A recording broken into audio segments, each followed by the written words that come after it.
Assalamualaikum warahmatullahi wabarakatuh.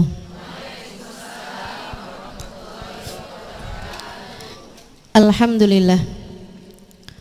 Wassalatu wassalamu ala Rasulillah Muhammad ibn Abdillah wa ala alihi wa sahbihi wa man walah. Subhanaka la ilma lana illa ma 'allamtana innaka antal alimul hakim. Rabbi shrah li sadri wa yassir li amri wahlul 'uqdatan min lisani yafqahu qawli. Amma ba'du. Alhamdulillah, pada hari ini kita kembali dapat berkumpul dalam kajian silsilah wanita salehah, dan kita hari ini membahas mengenai Sayyidah Aminah bintu Wahbin, Sayyidah Aminah putri Pak Wahab, ya, yaitu ibunda baginda kita Nabi besar Muhammad sallallahu alaihi wasallam. Kita berharap kita mendapatkan keberkahan dari beliau, dan juga mudah-mudahan Allah Subhanahu wa taala mengaruniakan kepada kita pembelajaran besar dari kisah kehidupan wanita mulia ini. Mudah-mudahan kita menjadi para pengikut wanita-wanita mulia hingga kelak di hari akhirat kita dapat berjumpa dengan mereka insyaallah. Amin ya rabbal alamin. Dan agar lebih berkah kajian kita ini, kembali kita awali dengan membaca suratul Fatihah dan juga membaca niat belajar. Ya, niat belajar ini adalah yang sudah disusunkan oleh Al-Habib Abdullah bin Alawi Al-Haddad, sahib ratib, yang menulis ratib Haddad, yang menulis juga Al-Wirdul Latif, bacaan pagi sore itu. Kalau teman-teman mungkin tidak familiar dengan istilah Al-Wirdul Latif, ya, dan juga yang banyak menyusun kitab-kitab dari Ar-Risalah Al-Mu'awanah, kemudian lagi Adab Sulukil Murid, kemudian lagi Ad-Da'watut Tammah dan sebagainya. Itu banyak yang beliau tulis dari kitab-kitab tersebut. Seorang ulama terkemuka dan seorang wali min auliyaillah yang mendapatkan julukan Al-Haddad, yang artinya adalah tukang pandai besi. Kenapa kok bisa dibilang tukang pandai besi padahal beliau adalah seorang ulama? Karena katanya para ulama-ulama, Imamul Haddad itu menjadikan hati para pecinta dan para pengikut beliau sebagaimana tukang pandai besi menjadikan besi lantakan, besi mentah sampai bisa jadi pedang yang berkilau. Teman-teman saya sekalian, nah ini berharap-harap mudah-mudahan dengan kita membaca niat yang telah disusun oleh beliau, hati-hati kita juga menjadi lunak, hati kita juga menjadi hati yang bercahaya, hati-hati kita juga menjadi seperti pedang-pedang berkilau, ya, yang menjadi suatu yang sangat berguna dan sangat berharga insyaallah. Amin ya rabbal alamin. Ikuti sudah saya. Bismillahirrahmanirrahim. Nawaitu ta'allum wa ta'lim wan naf'a wal intifa' wal mudzakarah wat tadhkir wal ifadah wal istifadah wal hitha 'ala tamassuk bi kitabillah wa sunnati rasulillah sallallahu alaihi wa alihi wasallam wa du'a ilal huda wa dilalata alal khair ibtigha'a mardatih wa qurbih wa thawabih wa husnil khatimah ma'al lutfi wal afiyah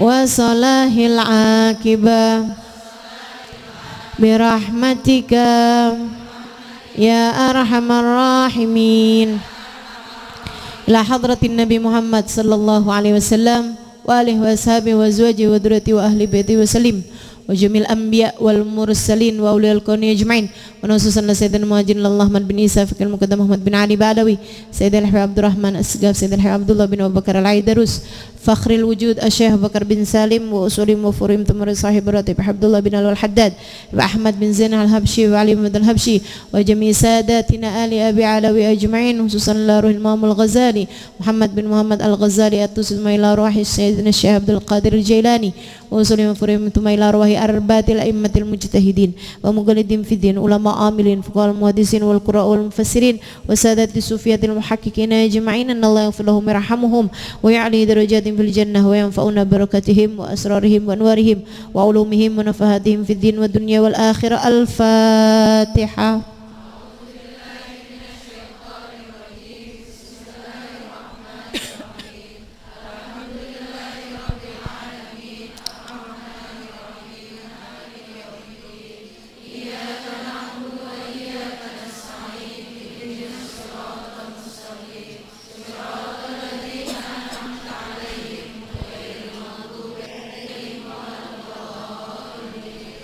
Amin. Bismillahirrahmanirrahim. Teman-teman saudaraku sekalian yang saya muliakan, Sayyidah Aminah tidak pernah menyangka sebelumnya bahwa namanya akan menjadi nama seseorang yang dikenang oleh sejarah umat manusia. Beliau seorang perempuan yang sebenarnya biasa-biasa saja secara kesederhanaan kehidupan, bukan anak raja, bukan anak seorang ilmuwan misalnya, gitu ya.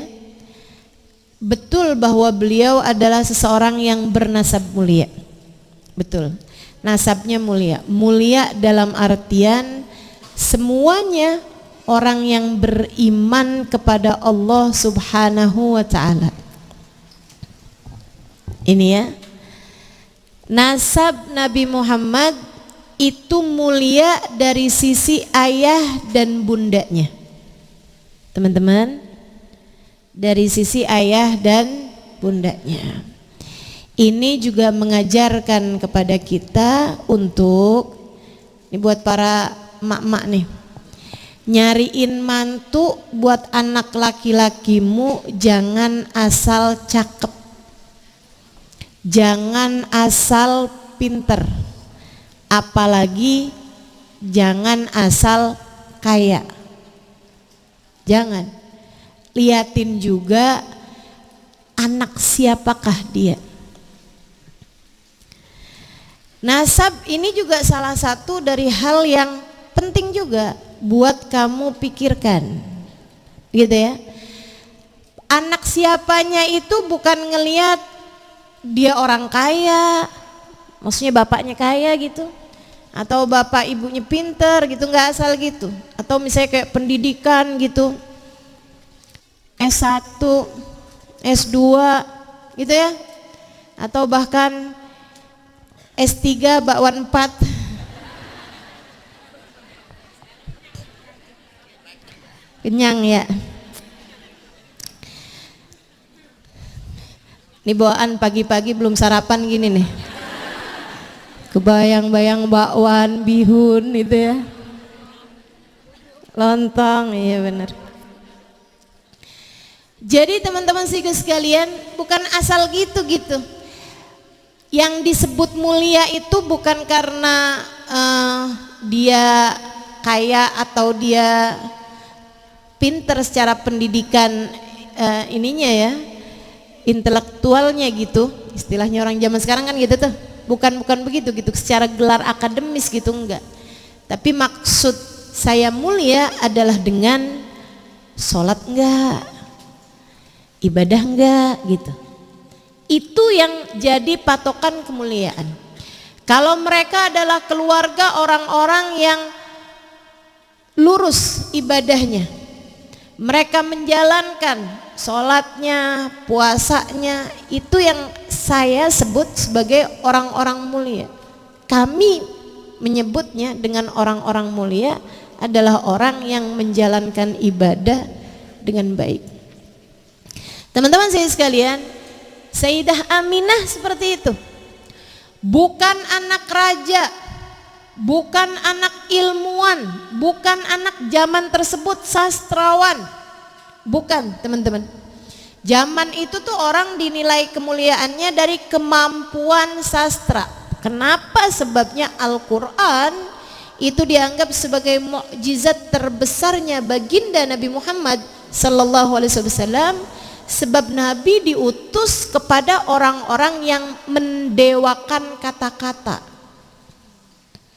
Pekerjaan paling mumpuni pada zaman tersebut itu adalah menjadi sastrawan, menjadi ahli sastra.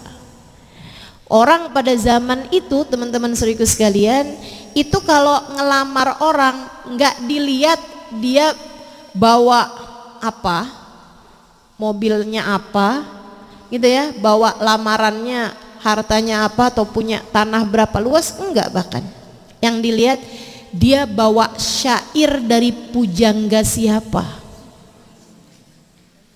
Sebab kalau dia bawa syair dari pujangga yang sangat berkelas, yang sangat terkenal namanya gitu, nah itu berarti dia adalah orang yang mulia gitu, orang yang bisa mendatangkan syair-syairan yang sangat bermutu gitu. Begitu tuh pada zaman tersebut. Makanya kalau ngelihat zaman itu ke zaman sekarang kayaknya nggak banyak perubahan ya. Saya bisa ngelihatnya orang yang mengagungkan kata-kata dengan orang yang mengagungkan harta itu kayak nggak jauh beda kan. Bisa jadi malah yang mengagungkan kata-kata lebih baik dah daripada yang sekedar mengagungkan harta. Apalagi jika hartanya dicapai dengan cara-cara yang tidak halal. Begitu kan? Sehingga sekalian saya muliakan, jadi Sayyidah Aminah bukan itu. Ayahnya, keluarganya bukanlah sastrawan, bukan pujangga, bukan pula raja-raja. Akan tetapi semuanya adalah ahli sujud kepada Allah Ta'ala.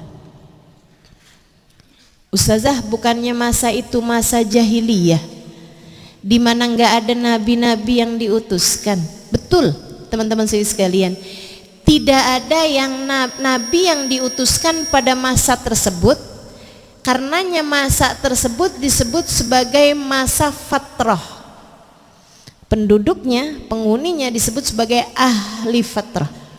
Ahli fatrah itu artinya adalah orang-orang yang hidup di antara masa terangkatnya Nabiullah Isa sebelum terutusnya Nabi Muhammad.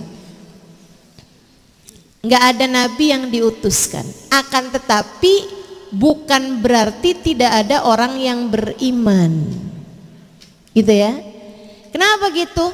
Karena mereka tinggalnya di Mekah, bukan tinggal di pedalaman Papua. Fahami saya. Sehingga sekalian saya muliakan, gitu ya. Itu di masa tersebut Mekah itu bukan kayak pedalaman Banten, suku Baduy Dalam misalnya gitu kan. Bukan pula pedalaman Kalimantan, suku Dayak misalnya, atau pedalaman Papua, suku Asmat misalnya. Ini boleh juga pengetahuan saya ya. Saudaraku sekalian saya muliakan, bukan itu semuanya gitu. Bukan itu semua gitu. Kota Mekah itu adalah kota dari sejak zaman dibukanya oleh seorang perempuan bernama Hajar. Saudaraku sekalian saya muliakan, kota Mekah menjadi kota yang multi ras. Kota Mekah menjadi kota yang metropolitan kalau istilah zaman sekarang, di mana berbagai macam negara, berbagai macam suku datang ke kota Mekah pada zaman tersebut untuk mengerjakan ibadah haji setiap tahunnya dari zamannya Nabi Ibrahim. Makanya orang kalau pergi haji kan bilangnya mendatangi panggilan Nabi Ibrahim. Nabi Ibrahim di Mekah dulu bangun Ka'bah. Meskipun yang tinggal di Mekah menjadi kelanjutannya adalah Nabi Allah Ismail alaihi salam. Nabi Muhammad kan nasabnya nyambung pada Nabi Ismail. Artinya keturunannya Nabi Ismail itu turun terus tuh. Nah, dari Nabi Ismail ke Nabi Muhammad tuh dari kakek ya ke anak anaknya kemudian ke cucunya kan gitu ya. Cucu yang kemudian ke cicitnya terus tuh sampai kepada baginda kita Nabi Muhammad alaihi wasallam. Sedikit sekalian, baik dari ayah maupun dari ibunya Nabi itu semuanya nyambungnya tuh ke Nabi Allah Ismail alaihissalam. Artinya ayah Nabi Muhammad cucu-cucunya Nabi Ismail dan ibunda Nabi Muhammad juga cucu-cucunya Nabi Ismail itu ke atas semuanya tuh sujudnya kepada Allah semua, imannya kepada Allah semua. Jadi jangan salah, jangan kamu pikir Sayyidah Aminah, Sayyid Abdullah itu nggak beriman kepada Allah. Teman-teman saya sekalian, namanya nggak bakalan Abdullah dong kalau nggak beriman.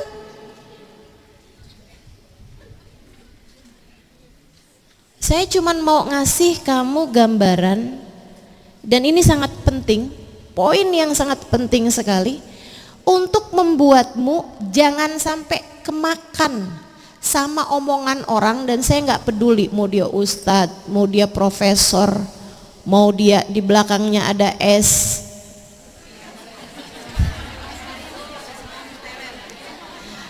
atau di belakang namanya ada LC, ya kan ya, ada SAG, sarjana alam gaib. Saya nggak peduli ya. Saya nggak mau kalian kemakan omongan orang yang berani-beraninya mengatakan bahwa ibunda Nabi Muhammad dan ayahanda Nabi Muhammad di neraka.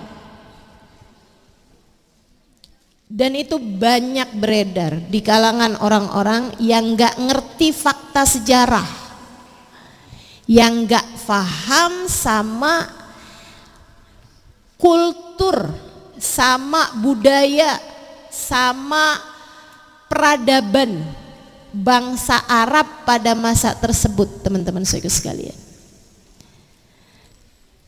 wa taqallubaka fisajidin, kata Allah dalam Al-Quran, dan itu cukup untuk menjadi dalil bahwa semua orang-orang yang membawa cahaya Nabi Muhammad alaihi wasallam adalah orang-orang yang beriman kepada Allah subhanahu wa ta'ala.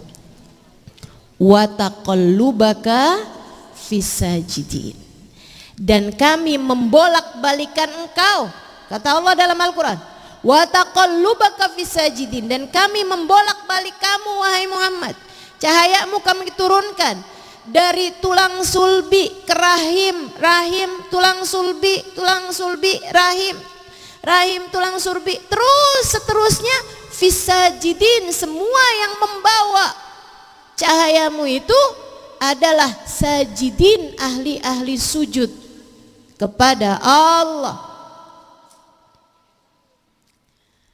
Jadi poin pertama dari kita mempelajari sejarah Sayyidah Aminah adalah seorang perempuan mulia, beriman kepada Allah subhanahu wa ta'ala, mengikuti ajarannya Nabi Allah Ismail bin Ibrahim alaihimussalam, mengikuti ajaran ayahandanya, kakek-kakeknya yang semuanya beriman kepada Allah, tidak pernah sujud kepada berhala, tidak pernah mengerjakan ibadah kecuali kepada Allah subhanahu wa ta'ala.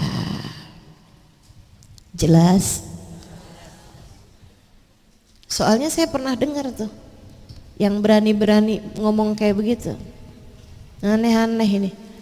Ibu Nabi Muhammad di neraka, ente siapa? Kok berani-beraninya gitu? Ini yang ngomong kayak begini nih saya nggak bisa bayangin tampangnya ntar di akhirat. Berani bener, serem. Kamu mau ngerjain sesuatu hal yang salah-salah, mau bikin dosa gitu, yang aman-aman aja lah dosanya, betul gak?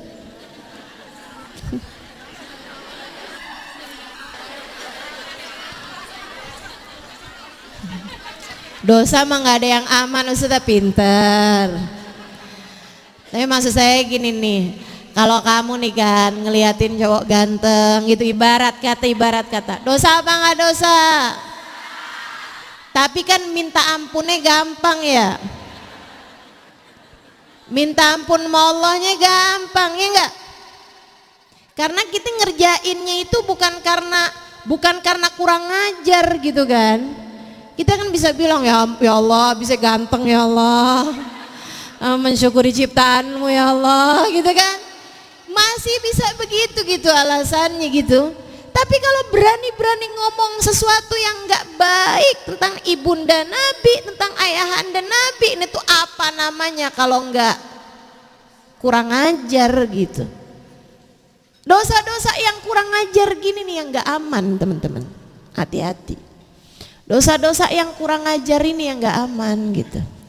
Makanya kamu punya guru biar kata gimana-gimana juga, kalau kamu nggak baik-baik sama guru kamu itu nggak aman. Betul nggak? Iya kan? Nggak aman gitu.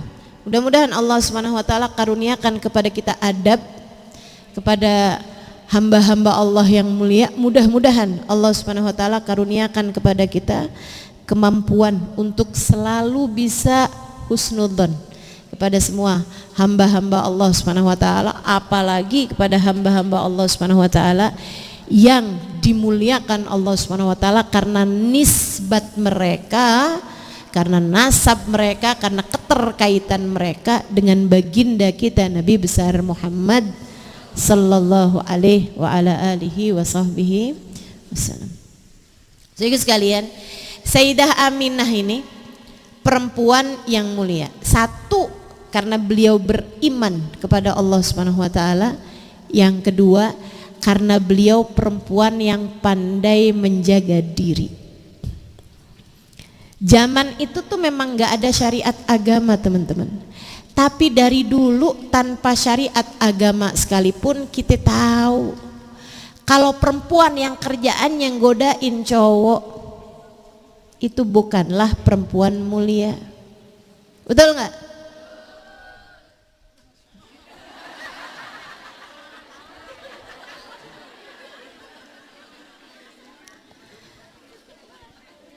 Perempuan yang suka deketin cowok-cowok gitu loh, terus habis itu sambil bilang gitu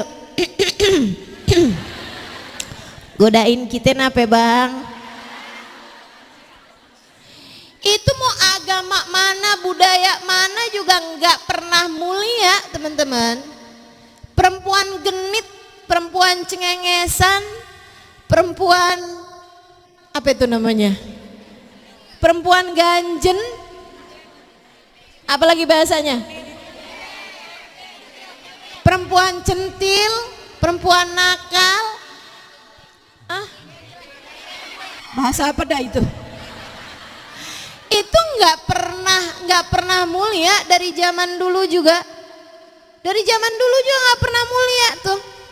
Dan ketika saya sebut bahwa Sayyidah Aminah adalah perempuan mulia, itu beliau mulia dengan cara bagus hubungan dengan Allahnya, pandai menjaga diri, tidak pernah sujud kecuali kepada Allah. Dan beliau perempuan mulia adalah dengan tidak pernah menjadi perempuan-perempuan murahan yang mendekati laki-laki kemudian ya berbuat hal-hal yang tidak baik kepada laki-laki gitu. Nggak pernah tuh kayak begitu, senyum-senyum sama cowok gitu kan ya. Nggak pernah tuh kayak gitu tuh ceritanya tuh, nggak ada ceritanya. Nulisin nomor telepon di tisu,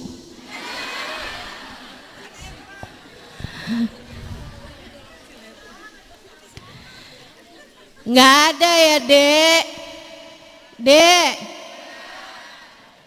DM duluan. Kalau bales DM Ustazah jangan juga. Jadilah perempuan-perempuan berkelas teman-teman. Sayyidah Aminah tuh belum ada Islam, belum ada hal-hal yang hukumnya haram gitu kan. Sekarang kan ajaran agama udah sangat jelas. Segitunya beliau adalah perempuan yang sangat menjaga diri gitu. Karenanya layak untuk mendapatkan Abdullah yang saat itu adalah seorang laki-laki yang paling dikejar-kejar perempuan pada masa tersebut.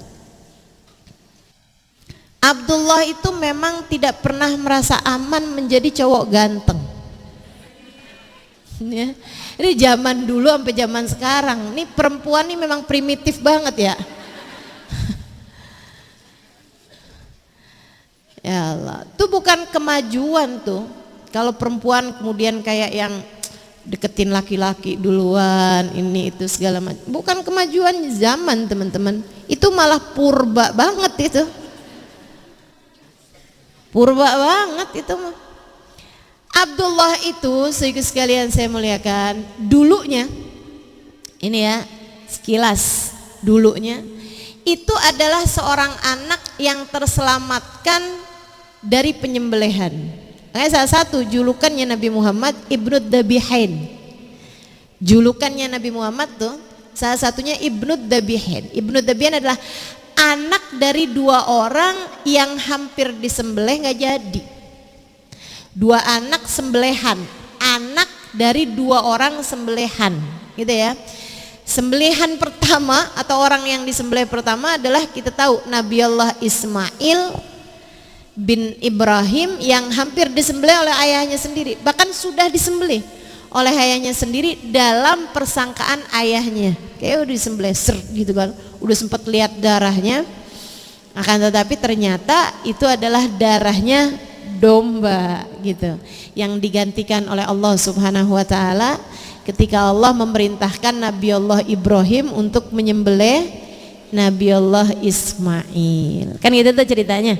Nah, yang pertama hampir disembelih adalah Nabi Ismail. Nah, yang kedua nggak lain nggak bukan ayahandanya Nabi Muhammad, yaitu Abdullah. Ceritanya dulu tuh kakek Nabi yang bernama Abdul Muthalib, ya. Nabi Muhammad kan Abdullah bin Abdul Muthalib.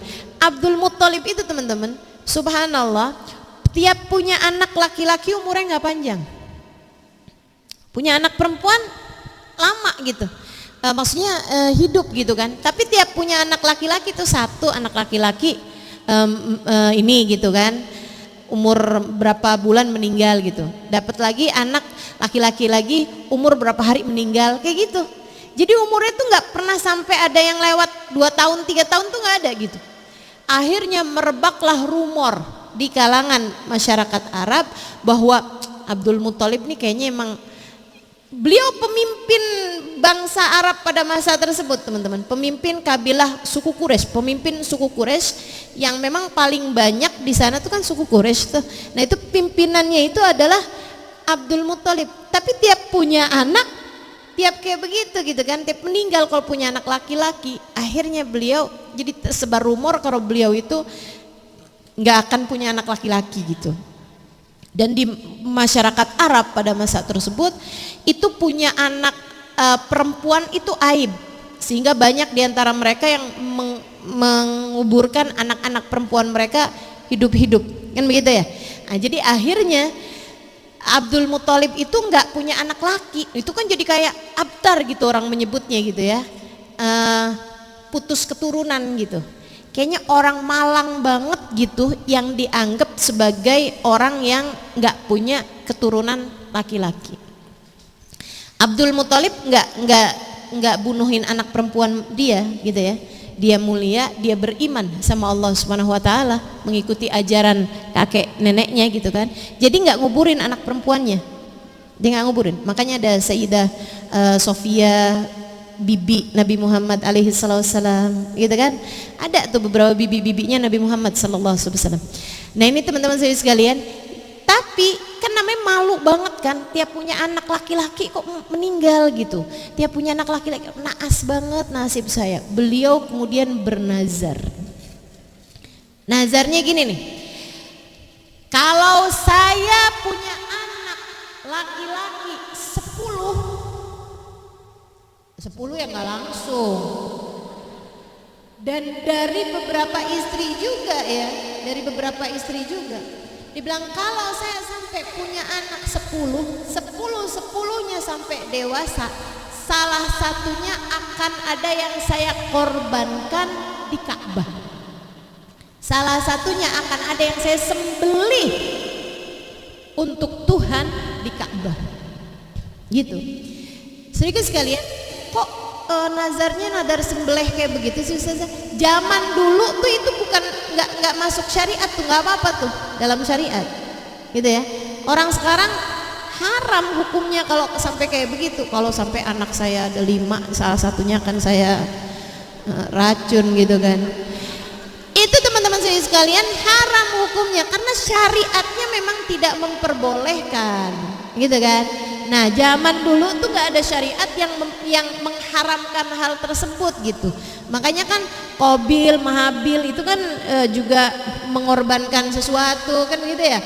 Nah itu tuh hal-hal yang dianggap lumrah pada masa tersebut.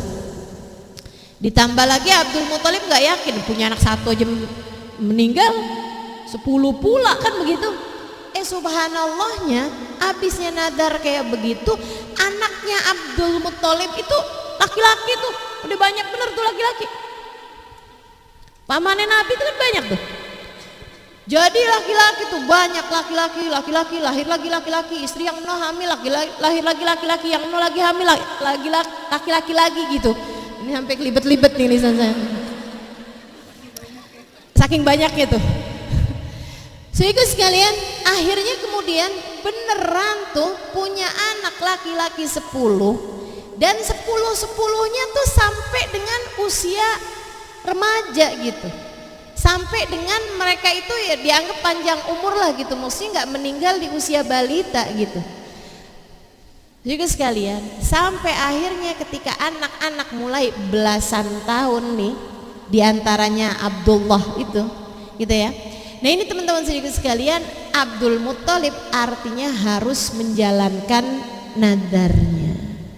Nih anak udah pada balik nih, anak udah pada bisa menguatkan ayahandanya, artinya harus ada yang dikorbankan di Ka'bah.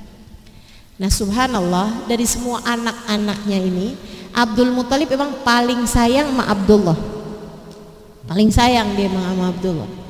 Ya namanya orang tua kan punya anak 2-3 aja udah ada tuh hatinya tuh yang mana yang lebih dicondongin gitu. Itu wajar aja teman-teman, nggak jadi masalah juga gitu. Meskipun ya jangan terus-terusan kamu omongin, atau jangan sampai bikin hati anak-anak yang lain jadi sedih gitu. Karena kan nggak paling disayang bukan berarti nggak sayang, ya kan begitu ya? Iya kan? Nah itu jangan juga memperlihatkan itu kepada anak-anak yang lain gitu. Apalagi yang satu nih kalau di ulang tahun dikasih hadiah, kasih kado ini itu, yang satu yang nggak terlalu disayang, inget aja kagak.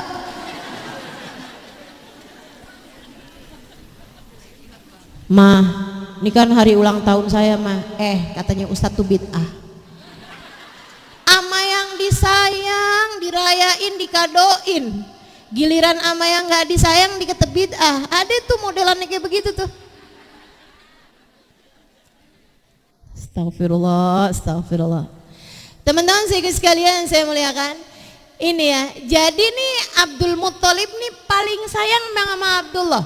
Meskipun tentu saja tidak membuat perbedaan yang signifikan. Artinya setiap anak-anaknya juga merasa disayang juga sama bapaknya, karena memang bapaknya adalah seorang yang sangat terhormat, sangat mulia, memperlakukan anak-anaknya dengan cara yang baik.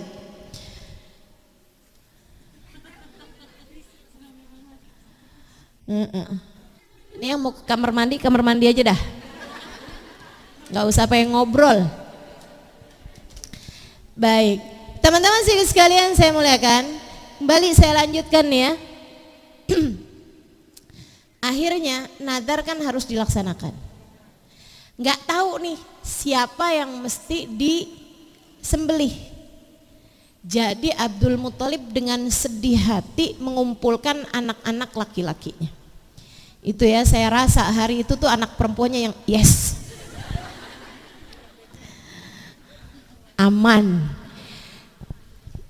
Abdul Muthalib kemudian menuliskan nama mereka satu-satu dan menyampaikan keadaannya. Anakku sayang, ayah nih pernah bernazar dulu. Ketika ayah tiap kali punya anak laki-laki meninggal, ayah bernazar jika sampai punya 10 anak laki-laki, sampai dengan usia mereka yang bisa menguatkan ayah, bisa bantu ayah sampai dengan balik, ayah akan mengorbankan salah satunya di Ka'bah dengan disembelih di Ka'bah.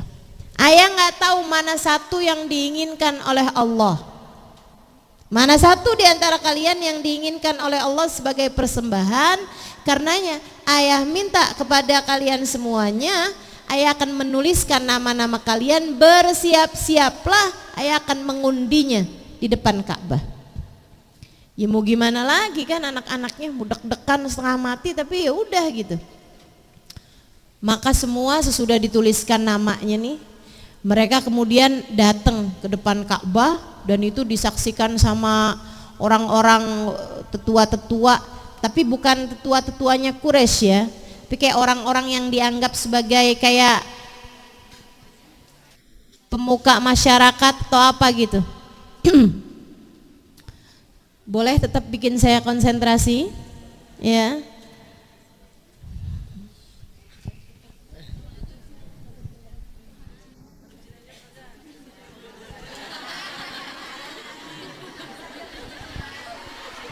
Dari tadi juga saya gini gitu ya. Jadi teman-teman sekalian, maksudnya ayahandanya nih bilang nggak tahu nih saya siapa di antara kalian yang harus saya sembelih. Jadi akhirnya teman-teman, mereka pun anak-anaknya kumpul semuanya nih depan Ka'bah, kemudian mulailah deg-degan setengah mati itu. Duh, kalau kamu jadi salah satu di antaranya, mulailah diundi. Keluar Abdullah. Waduh, itu Abdul Muthalib luluh lantak rasanya hatinya, sedih setengah mati. Tapi ya emang tuh teman-teman, biar kata gimana juga, Allah tuh kalau nguji emang dari arah yang paling kamu cintai dah. Ngajarin kita banget tuh. Dulu Ibrahim cinta setengah mati sama anaknya, satu-satunya Ismail, sama Allah disuruh sembelih. Kan gitu kan?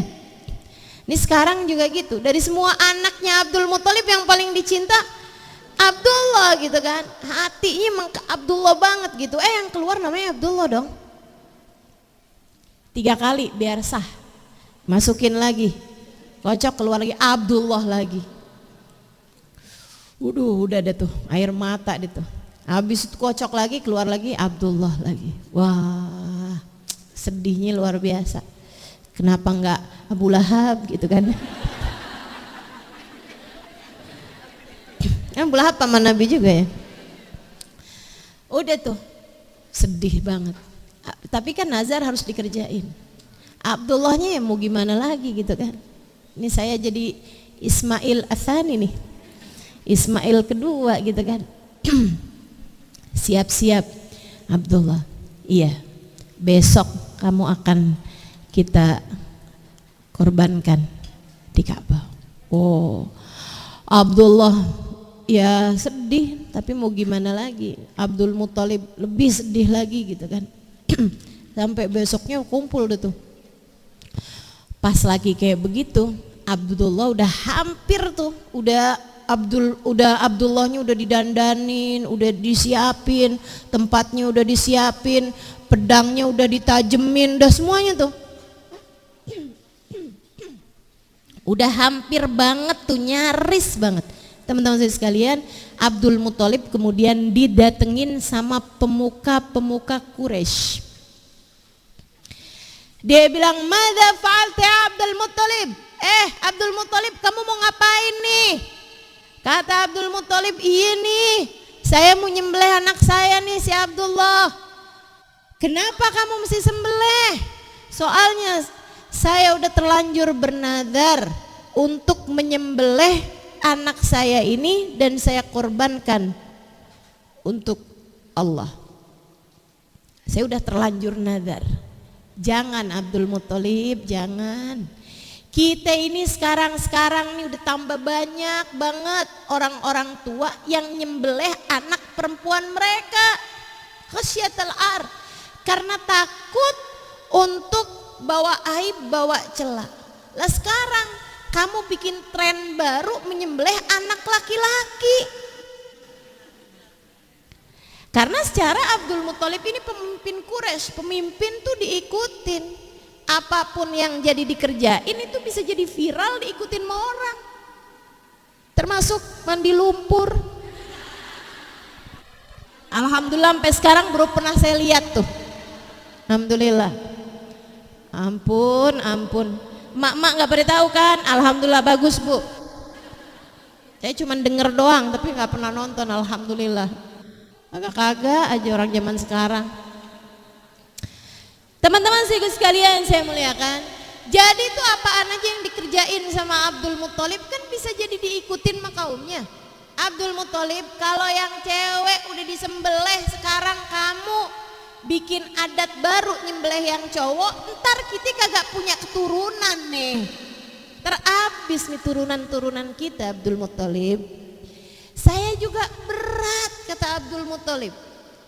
Allah yang tahu betapa beratnya hati saya juga ngerjainnya.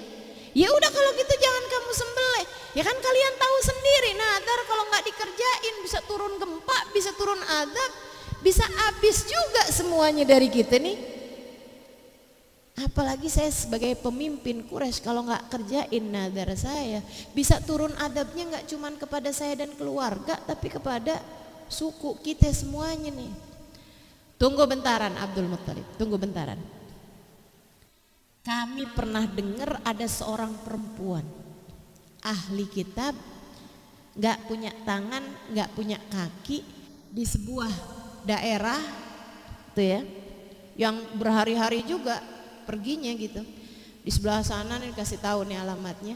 Dia itu bisa dapetin petunjuk dari Tuhan, petunjuk dari Allah. Abdul Muttalib dia ahli kitab, mengikuti ajarannya Nabi Allah Isa alaihissalam.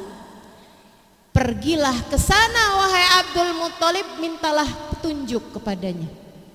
Nih teman-teman, zaman itu perempuan tuh banyak dibunuh hidup-hidup. Ini perempuan gak punya tangan, gak punya kaki, ternyata perempuan sakti. Zaman tersebut itu dia bisa dari bagusnya hatinya, dari bagusnya jiwanya, dari hubungannya sama Allah Subhanahu wa taala, bisa jadi sarana istikharah pada masa tersebut. Bahkan di masa ahli fatrah tidak adanya nabi pada zaman tersebut. Jadi nih, walaupun rusaknya kayak apa, zaman ini masih akan selalu menyisakan orang-orang yang mampu berkomunikasi dengan Allah Subhanahu wa ta'ala. Kalau zaman sekarang mah banyak pengikutnya Nabi Muhammad kok. Nabi kan tugasnya nyambungin orang kepada Allah. Diharapkan semuanya bisa ngerjain sendiri-sendiri kalau zaman sekarang. Ya kan begitu ya? Ustazah saya nggak tahu nih bagus apa enggak nih saya nikah, istikharah. Nah, apa tuh maksudnya istikharah? Nyari jawaban dari Allah. Nyari jawaban dari Allah. Kamu, saya, kita yang modelannya kayak gini aja bisa ngerjain. Cuman kalau zaman itu kebayang dong teman-teman saudara sekalian. Zaman itu tuh zaman yang nggak ada nabi gitu. Dari terutusnya Nabi Isa alaihissalam tuh udah, Nabi Isa-nya itu udah wafat ratusan tahun gitu kan, dan belum terutusnya baginda kita Nabi besar Muhammad.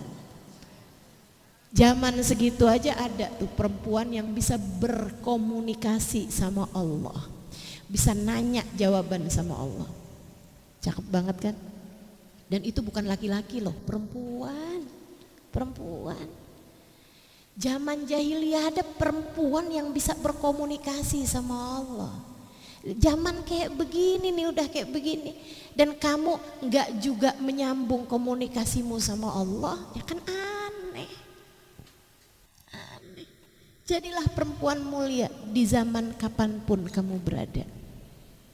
Jadilah perempuan-perempuan yang memiliki hubungan erat sama Allah Subhanahu wa Ta'ala. Terutama di zaman yang sekarang ini nih, di mana ilmu pengetahuan begitu mudahnya, gitu. Di mana kita udah diajarin Nabi Muhammad caranya berkomunikasi sama Allah Subhanahu wa Ta'ala lewat salat kita, lewat ibadah kita, lewat wahyu yang Allah Subhanahu wa Ta'ala turunkan kepada kita. Jadi sekalian, wah seneng banget Abdullah, langsung yang asalnya udah siap-siap nih, Abdul Muthalib ya, yang asalnya Abdul Muthalib udah siap-siap nih, sekarang ganti siap-siapnya, bawa baju, siap-siap perjalanan menuju ke kota tempat perempuan ini berasal. Kabarnya di Syam tuh Syria ya, zaman sekarang nih Syria. Jadi berangkat bawa rombongan. Jadi sekalian, beberapa dari tetua-tetua termasuk Abdullahnya juga dibawa nih. Ya kalau misalnya dia apa-apain di sono, kita nggak tahu gitu kan. Apa mau diracun, ditungguin, kalau 3 hari bangun lagi berarti alhamdulillah, kalau enggak ya udah gitu kan. Apa mau kayak gimana gitu. Jadi dibawa juga nih Abdullahnya nih. Nyampe sana, ketemu beneran tuh perempuan gak punya kaki, gak punya tangan. Saudara sekalian saya muliakan, akhirnya udah nih ketemu lah nih kan. Ketemu, bincang-bincang sama perempuan tersebut, kasih tahu begini begitu.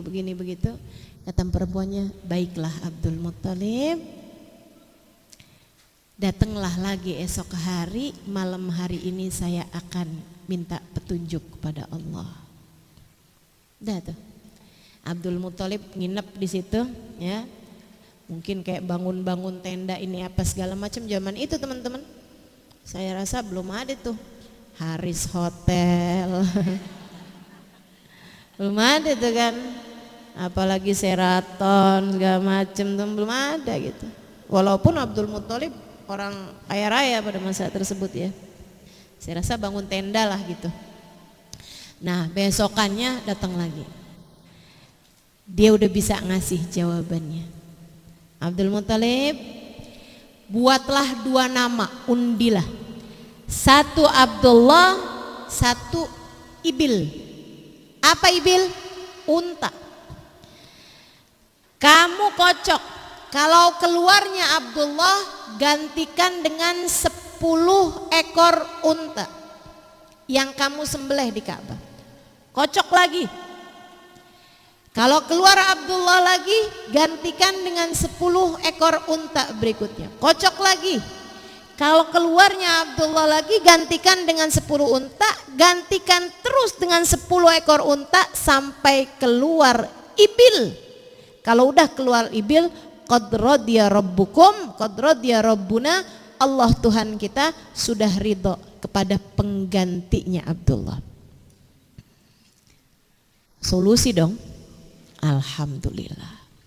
Wow, seneng banget, girang banget ngasih hadiah kepada perempuan tersebut. Gitu ya. Itu tuh termasuknya adab teman-teman. Gak kemudian yang ya orang kan mestinya ikhlas. Istikharah, bercakap-cakap dengan Allah. Bagus, tapi kan mestinya ikhlas. Buat beliaunya biarkan ikhlas. Ya kan ya? Akan tetapi buat kamu itu kalau dibuat baik sama orang, adabnya adalah membalas kebaikan. Beda nih teman-teman, beda nih. Guru ngajarin ngaji sama anak kita, tiap bulan gitu dan kamu nggak ngasih, guru ngaji mestinya ikhlas. Ikhlas tuh urusan dia sama Allah. Urusan kamu, anak kamu diajarin ngaji, ya kamu mestinya balas dong kebaikan orang, ya kan? Kamu sendiri kagak bisa ngajarin ngaji, mana kamu diserahin tuh tugas sama orang lain. Ya kamu balas kebaikan orang tersebut dengan cara ya kasih apa kek gitu kan. Kasih hadiah, kasih amplop, kasih transferan gitu. Kasih teman-teman saudaraku sekalian. Ini bukan masalah, ya kalau ngasih namanya dia nggak ikhlas dong. Aneh-aneh gitu. Kalau Allah bilang ittabi'u man la yas'alukum ajra wa mutadun, ikutilah para nabi-nabi, para kekasih-kasih Allah yang mengajak tanpa mengharapkan balasan. Ikhlas itu urusan dia, urusanmu membalas kebaikan. Kan begitu? Saudaraku sekalian yang saya muliakan, nah itu yang terjadi nih ya. Orang-orang mulia tuh dari zaman dulu yang ngerti membalas kebaikan. Bahkan Nabi Muhammad innahu kana yaqbalul hadiyah wa yukafi'uha. Sesungguhnya Nabi Muhammad adalah seorang yang menerima hadiah dan membalas kebaikan orang yang berbuat baik kepada beliau. Jadi Abdul Muthalib kasih hadiah tuh sama si perempuan tersebut sebagai rasa berterima kasih beliau atas terselamatkannya putranya Abdullah gitu ya. Beliau pun pulang dengan hati yang sangat besar. Mulailah kemudian, nah besok harinya udah rapi-rapi nih, bikin undian Abdullah sama Ibil. Dibuka Abdullah 10 ekor unta, dikocok lagi Abdullah lagi 10 ekor unta, kocok lagi Abdullah, kocok lagi Abdullah, kocok lagi Abdullah, sampai 10 kali kocok Abdullah. Artinya 100 ekor. Pada kali yang ke-11 keluarlah Ibil. Jadi menyembelih 100 ekor, disembelih tuh di sekitar Ka'bah, darah sampai mengalir di tanah sekitar Ka'bah dari banyaknya unta yang disembelih pada hari tersebut. Dagingnya disedekahkan buat semua orang. Jadi orang Mekah pada hari itu tuh makan kambing tuh udah tuh pada makan unta. Kenapa yang disembelih unta makan kambing?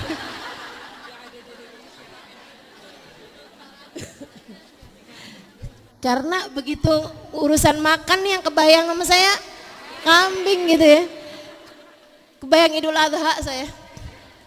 Jadi tuh pada pesta makan daging unta pada hari tersebut. Baik teman-teman sekalian saya muliakan, itu yang terjadi dan alhamdulillah selamatlah Abdullah. Dan itu gantengnya ya ampun. Dah tuh. Ketika umur nikah tuh beliau, umur kayak 18, 19 gitu ya. Di Arab umur nikah laki-laki segituan tuh. Itu kalau Abdullah itu jalan, waduh cewek-cewek tuh dah top banget dah pokoknya. Tapi ini cewek-cewek selain yang bukan modelannya Khadijah, bukan modelannya Aminah gitu, enggak tuh, enggak. Aminah Khadijah enggak yang modelan kayak begitu teman-teman. Tuh modelannya yang kayak cewek-cewek tebet gitu.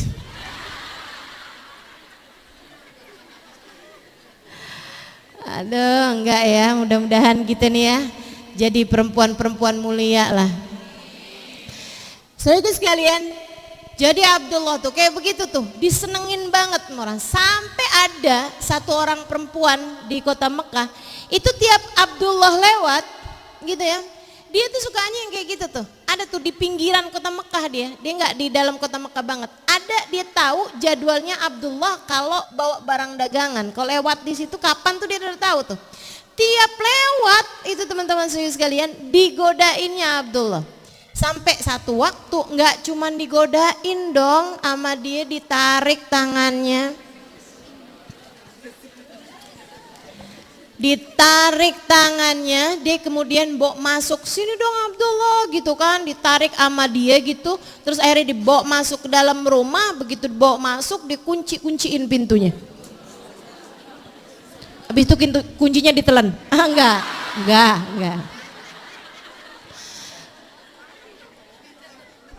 Terus dia bilang, Abdullah, menikahlah denganku. Langsung banget ya.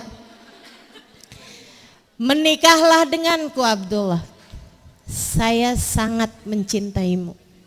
Saya sangat menyukaimu, mari kita menikah.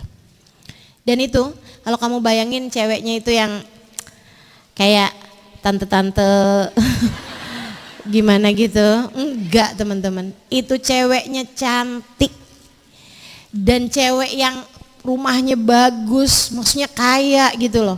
Dan kelihatan banget kalau dia adalah perempuan belajar, perempuan yang bahkan bisa baca gitu. Zaman itu tuh nggak banyak perempuan berpendidikan gitu ya. Jangankan perempuan, yang laki-laki aja nggak banyak kok yang berpendidikan dalam artian bisa baca tulis tuh nggak. Aminah juga nggak. Aminah juga nggak. Abdullah juga mungkin nggak teman-teman. Nah itu ini kelihatan banget perempuan yang berpendidikan gitu, kayak perempuan modern lah gitu kan. Zaman itu ya, modern zaman itu gitu. Jadi kayak Abdullahnya heran banget gitu kan, lihat perempuan kayak begitu. Ayolah Abdullah, menikahlah dengan saya gitu. Abdullah liatin perempuan ini, cakep teman-teman. Ini kan kalau misalnya laki-lakinya modelannya yang kayak boleh juga. Seenggaknya gitu, saya nggak cinta sama dia gitu, tapi kan saya bisa dapetin hartanya nih. Misalnya gitu kan. Saya jadinya nggak harus kerja susah-susah nih cewek nih gitu, boleh juga gitu. Dan nggak jelek juga, oke juga gitu kan.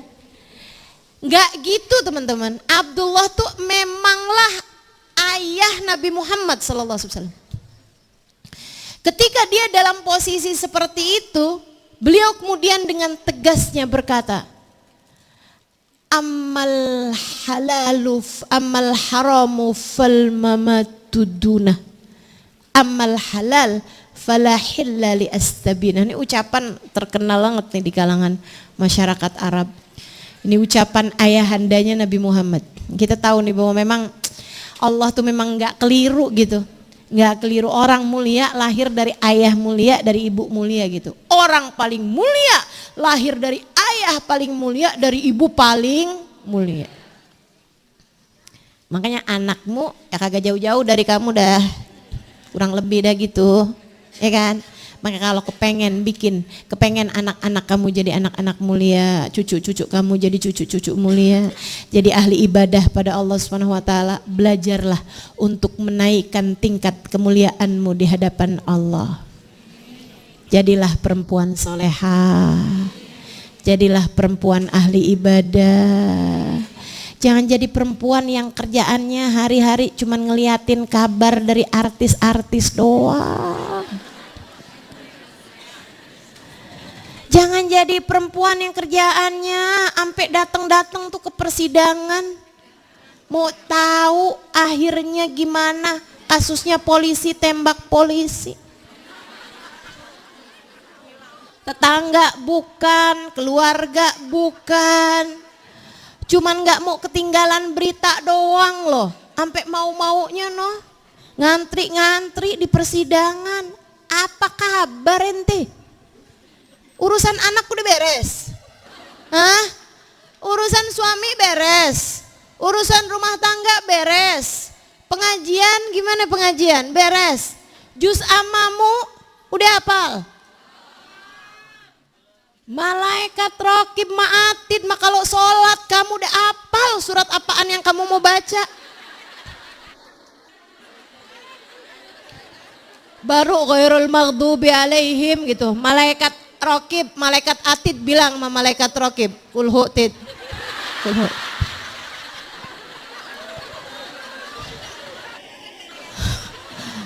Malaikat atid bilang sama malaikat raqib, kip, udah kulhu, pasti dah itu. Masya Allah, Masya Allah. Urusan yang kamu gak dihisap, kamu gak akan dipertanyakan. Segitunya apal kasus-kasusnya. Inna lillahi wa inna ilaihi raji'un. Teman-teman saya sekalian, omongan tetangga apaan kamu apal semuanya? Enggak gitu caranya jalanin kehidupan. Hidup tidak sebercanda itu, Bu. Hidup tidak sebercanda itu, Dek.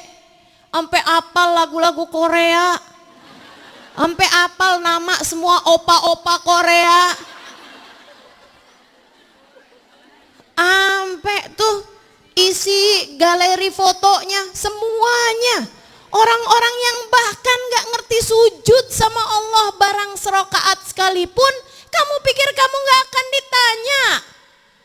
Adik-adikku sayang, hidup tidak sebercanda itu, Dek. Hidup tidak sebercanda itu.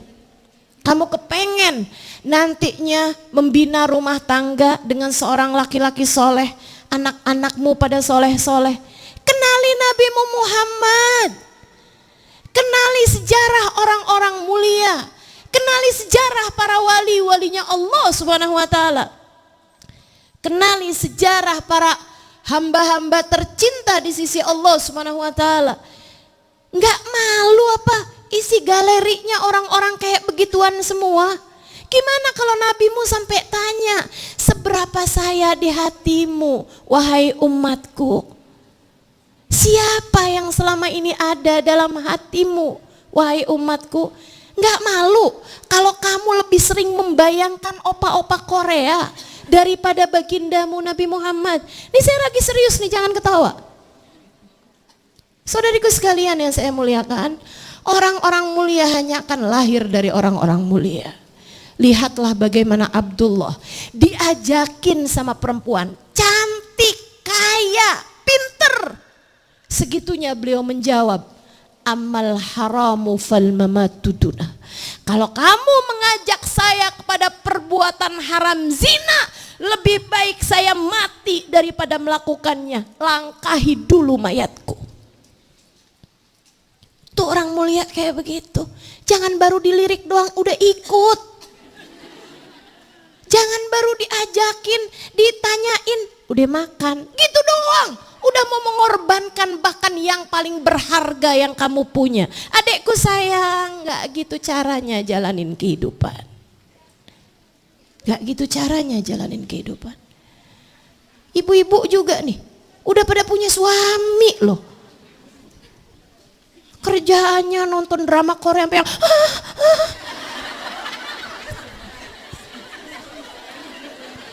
Astagfirullah, astagfirullah. Bu, mau diomongin sama siapa lagi? Kalau saya sampai ngomongin dan kamu nggak dengerin saya, kamu mau ngarepin Allah nyampein ini sama siapa lagi? Hah? Kalau saya dengan bahasa seindah sebercanda ini, kamu bahkan tidak mau mendengarkannya dari saya.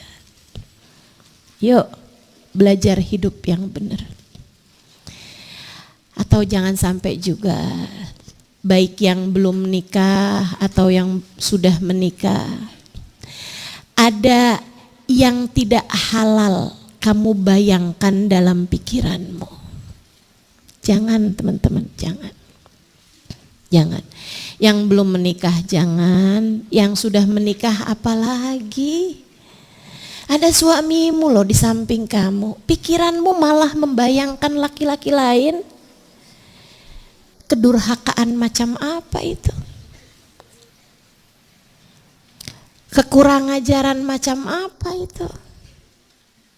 Keburukan macam apa itu? Soalnya dia lebih perhatian Ustazah, innalillahi wa inna ilaihi rajiun. Itu zina hati namanya. Itu zina hati namanya. Malu. Suami saya nggak tahu Ustazah, suamimu nggak tahu, Allah tahu. Malu sama Allah. Suami saya nggak tahu Ustazah, iya.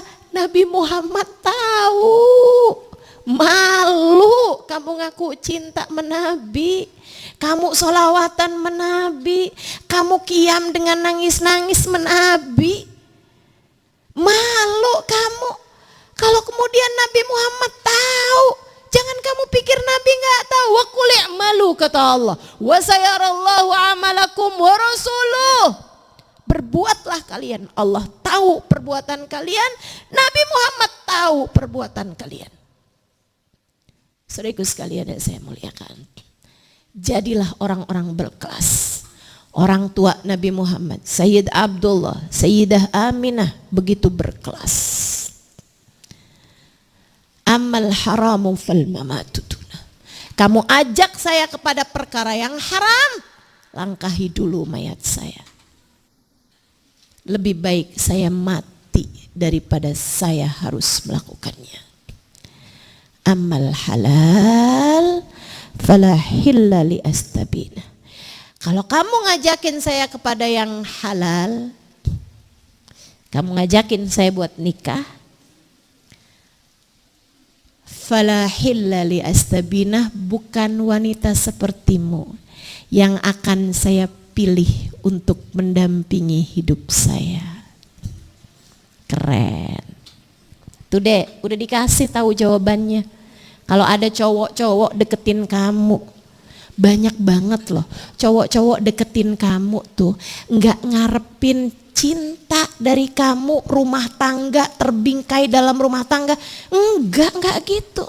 Enggak juga ngarepin melangkah ke surga bersamamu, kagak. Banyak laki-laki di luaran sana yang ketika kamu kemudian dideketi sama dia, pikiran dalam otaknya itu adalah untuk mendapatkan hal paling berharga dalam dirimu. Pengen mendapatkan keperawananmu,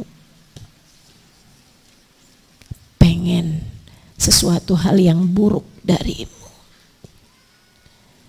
Jangan mau. Kamu lebih berharga dari itu, jauh lebih berharga dari itu.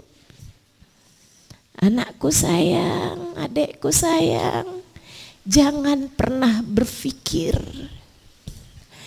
untuk memberikan hal yang paling berharga dalam dirimu kecuali kepada Allah lewat jalan yang diridhoi Allah Subhanahu wa taala sesudah sah, sesudah akad nikah.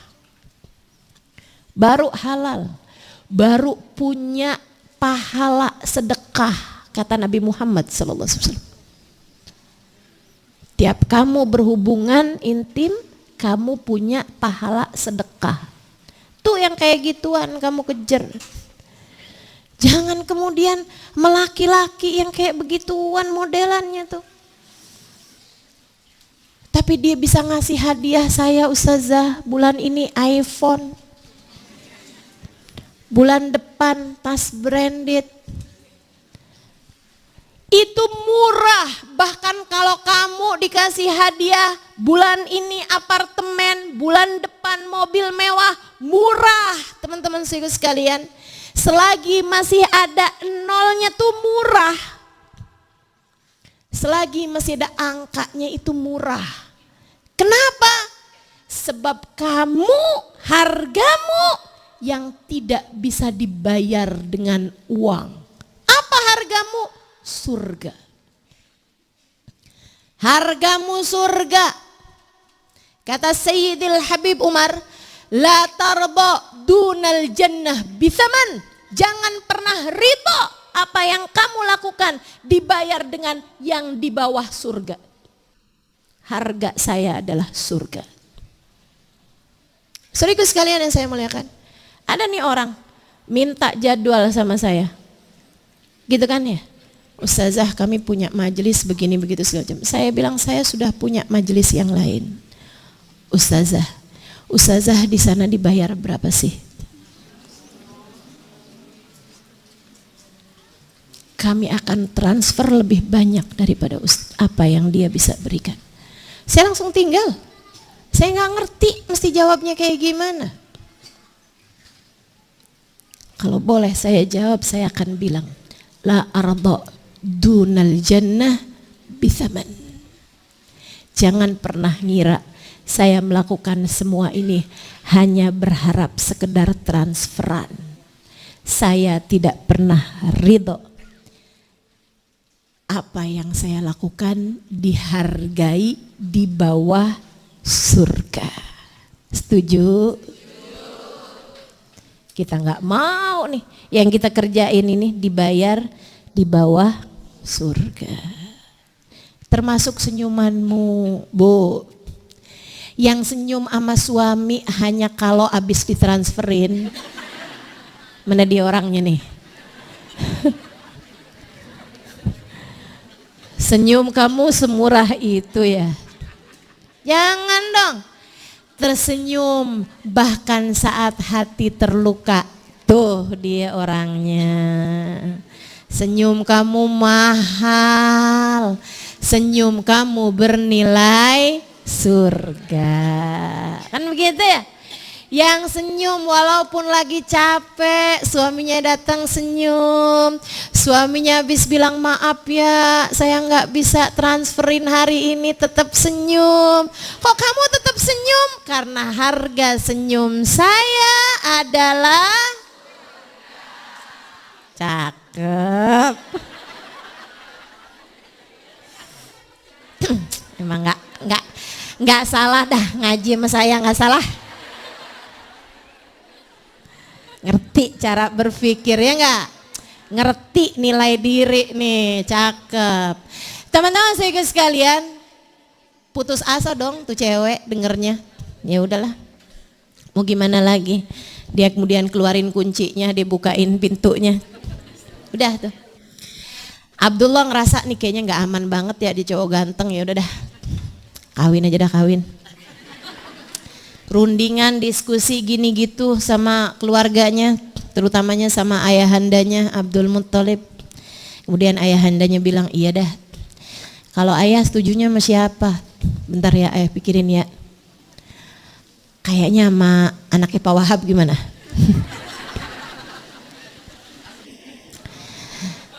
Iya deh, yang eno kan, iya tuh kayaknya punya anak deh tuh. Emang jarang-jarang kelihatan, anaknya emang baik dah insya Allah tuh. Anaknya kebanyakan bantuin maknya aja tuh masak di rumah gitu kan. Aminah namanya si Aminah. Ya udah dah kalau gitu, ya udah dah sama Aminah aja dah. Udah deh tuh, lamar ini itu segala macam, menikahlah mereka.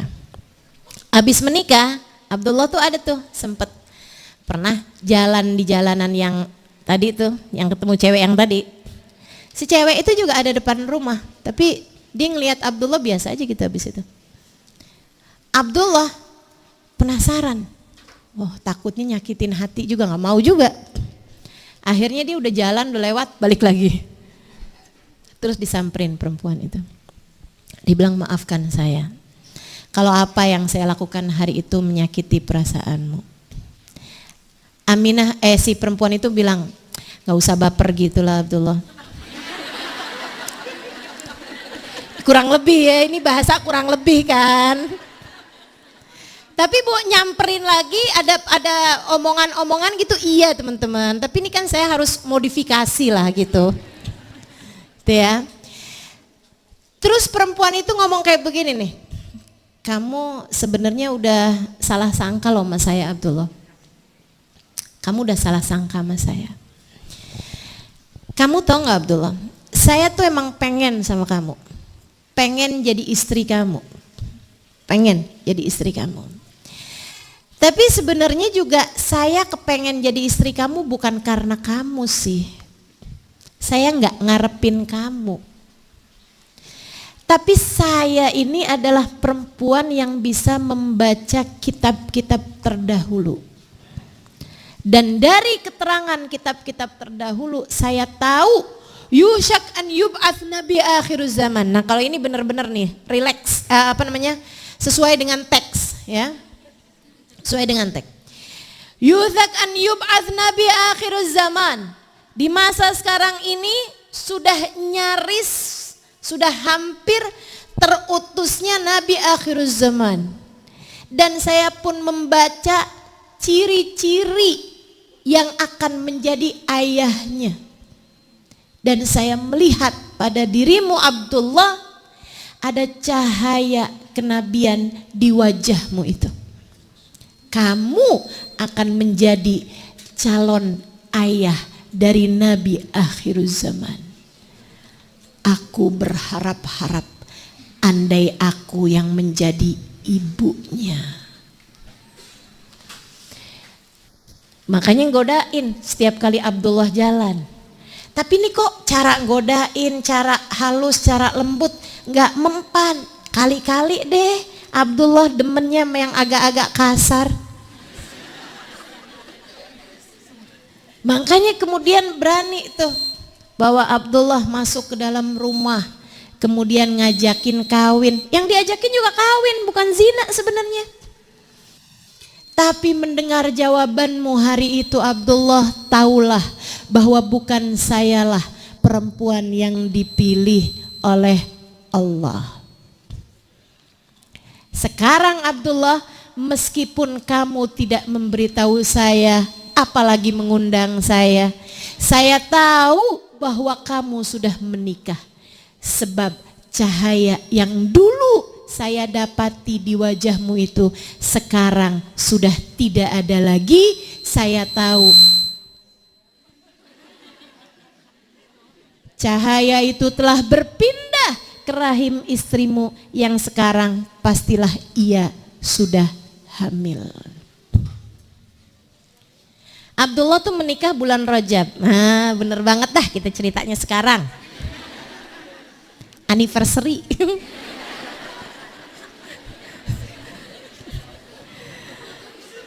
Pernikahannya Abdullah ya. Sayyid Abdullah dengan Sayyidah Aminah. Itu menikahnya pada bulan-bulan ini teman-teman. Bulan Rajab awal dan bulan Rajab itu pula lah langsung hamil Sayyidina Muhammad sallallahu alaihi wasallam. Aminah nikah bulan Rajab, hamil bulan Rajab juga. Ya, nggak pakai tuh kita bulan madu dulu deh gitu, nggak ada. Langsung tuh hamil bulan itu juga. Jadi teman-teman saudaraku sekalian yang saya muliakan, Abdullahnya baru yang oh gitu ceritanya. Masya Allah udah kegeeran ya.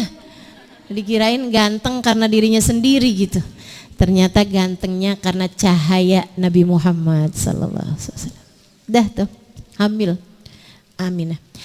Aminah tuh nggak tahu kalau dirinya hamil. Dia habis nikah nih sama Abdullah gitu kan. Bulan itu nggak datang bulan. Bulan itu nggak datang bulan. Bulan besoknya juga nggak datang bulan. Bulan besoknya kayak dapat 2 bulanan lebih gitu dari kehamilan. Abdullah pamitan. Abdullah nih juga saya rasa mereka berdua nih udah sering kan namanya suami istri bercakap-cakap ini apa segala macam. Abdullah saya rasa juga cerita-cerita sama istrinya. Dan saya rasa Aminah juga cerita-cerita kemungkinannya kepada Abdullah. Apa yang beliau lihat bahkan dari sejak bulan pertama kehamilan. Teman-teman sekalian, Aminah dari sejak awal kehamilan itu selalu bermimpi bermacam-macam. Ada riwayat mengatakan bermimpi laki-laki mulia, orang-orang mulia-mulia gitu. Terus bilang begini, ya Aminah innaki qad hamilti bi sayyid walad Adam fa idza waladtihi fasammihi Muhammada. Aminah, jaga baik-baik ya, kamu nih lagi hamil. Yang ada dalam kandunganmu adalah pemimpin seluruh umat manusia. Kalau lahir nanti kasih nama ia dengan nama Muhammad. Siapakah gerangan engkau? Kata Aminah, ana abik Adam alaihissalam. Aku adalah ayah moyangmu. Akulah Nabi Adam alaihissalam. Bulan besoknya Nabi yang lain bulan besoknya. Ada juga riwayat yang mengatakan bahwa yang dimimpiin Aminah ini adalah perempuan-perempuan mulia. Perempuan cantik-cantik mulia-mulia. Kamu siapa? Saya adalah Asia, istrinya Fir'aun. Asia bintu Muzahim. Ntar lagi saya adalah Maryam. Wallahu a'lam. Bisa jadi dua-duanya benar. Ntar didatengin Nabi, ntar didatengin perempuan soleha. Bisa aja. Saudaraku sekalian yang saya muliakan, sampai 2,5 bulan kemudian dari mulai awal nikah, dari mulai kehamilan, kandungan masih hampir 3 bulan ya, 2 bulanan lebih aja. Abdullah pamitan saya Aminah mau nengokin keluarga paman-paman saya di Bani Najjar. Katanya Aminah, ya silahkan Abdullah. Berangkat, nggak pulang teman-teman. Ayahandanya meninggal dunia di Qabilah Bani Najjar. Itu daerah di sekitar antara Mekah sama Madinah. Ya. Abdullah meninggal di sana. Sedih banget dong. Jadi berangkat suaminya pulang dengar kabar bahwa suaminya telah meninggal dunia. Ya Allah, ya Allah. Mana kandungan baru umur 2 bulanan lebih aja gitu kan. Sedih bener nih. Tapi ya mau gimana? Kandungan harus dijagain. Dan yang ajaib teman-teman, Aminah tuh cerita bahwa dia itu antara sebelum nikah sama sesudah nikah dan langsung hamil kan, itu lebih sehatan sesudah nikah. Lebih sehatan antara sebelum hamil sama sebelum hamil, malah lebih sehatan sudah hamil. Ini kan aneh nih kan. Cewek-cewek tuh kan biasanya malahan yang sebelum nikah sehat gitu kan, begitu hamil, Masya Allah, Masya Allah. Pusing mulu, muntah mulu, sedih mulu, gitu kan? Itu sehat, sakitnya suka sakit zahir, sakit batin deh ya. Kadang-kadang ada juga kan yang bawaan bad mood mulu, gitu ya. Bawaan kepengen ini, pengen itu, mudah tersinggung, gitu kan? Ada tuh yang bilang suaminya gitu kan, saya ngidam nih mas, kepengen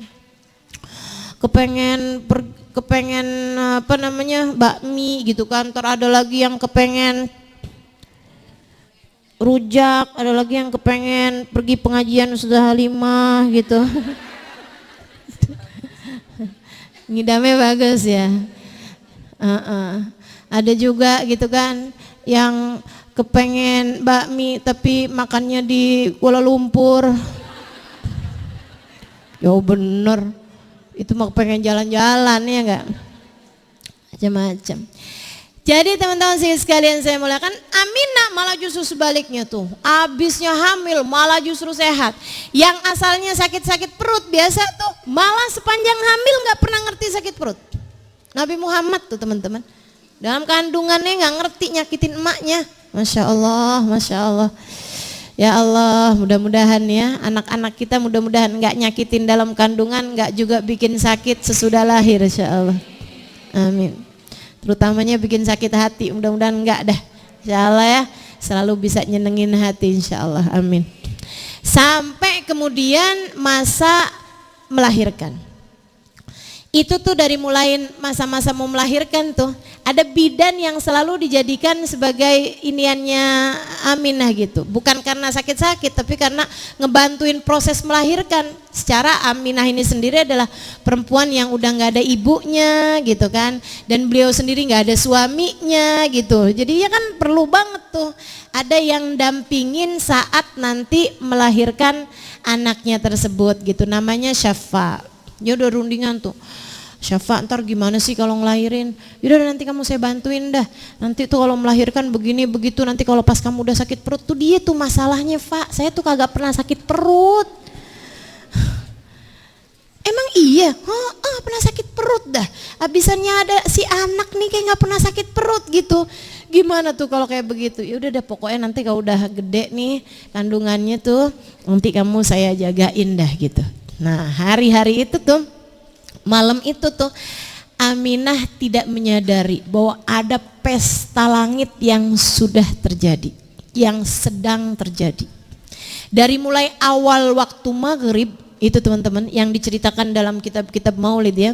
Fahtazal arsu taraban wastibsyara wazdadal kursiyyu haibatan wa waqara wamtala'atis samawatu anwara wa dhajjatil malaikatu tahlilan wa tamjidan wa istighfara subhanallah alhamdulillah wallahu akbar subhanallah alhamdulillah wa la ilaha illallah wallahu akbar subhanallah.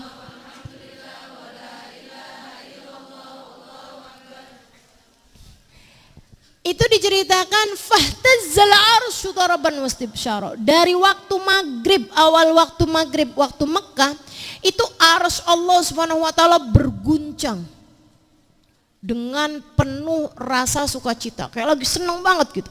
Arsy Allah Subhanahu wa taala berguncang. Wazdadal kursi singgasana Allah Subhanahu wa taala bertambah-tambah, cahayanya bertambah-tambah, kewibawaannya. Wamtala'atis samawat anwar, alam langit gegap gempita dengan cahaya. Termasuk malam hari tersebut Allah Subhanahu wa taala munculkan bintang paling terang di angkasa, dan bintang ini terlihat oleh semua penduduk bumi. Makanya ada salah satu dari sahabat Nabi Muhammad alaihissalam, dia bercerita, kuntu rojulun yafi'. Dia bilang, saya hari itu masih umur belia, kayak umur 10 tahun, 11 tahun, umur rojul yafi' tuh, belum balik tapi udah deket-deket balik gitu, remaja tanggung. Dia bilang, beliau orang Madinah, ketika dengar suara pendeta Yahudi teriak-teriak tepat di malam 12 Rabiul Awal. Jadi ada seorang pendeta Yahudi naik ke atas bukit di Madinah sana, itu di Yathrib ya. Dia teriak-teriak, ya ahli Yathrib, ya ahli Yathrib isma'u, ya ahli Yathrib isma'u. Wahai orang Yathrib, dengerin saya nih, penduduk Yathrib dengerin saya. Hadhihi laila tala' najmu Ahmad, hadhihi laila tala' najmu Ahmad. Keluar dari rumah, bintang Ahmad sudah terbit, bintang Ahmad sudah terbit. Hari ini Nabi yang diceritakan di dalam kitab-kitab kita sekarang sudah lahir. Bersiaplah, Nabi yang dikisahkan di kitab-kitab kita telah lahir malam hari ini. 12 Rabiul Awal. Dojjatil malaikah, gitu ya, alam langit nih bertambah gegap gempita dengan cahaya, teman-teman. Malam hari itu Allah Subhanahu wa taala alirkan sungai Nil yang sebenarnya waktunya kering, langsung dialirkan sama Allah Subhanahu wa taala. Bunga-bungaan belum waktunya mekar, dimekarkan malam hari tersebut. Semua nih alam semesta ini nih penuh bebungaan. Bumi nih bunga-bunganya tuh tulip, sakura, mawar, dahlia. Bunga di kuburan tuh apa?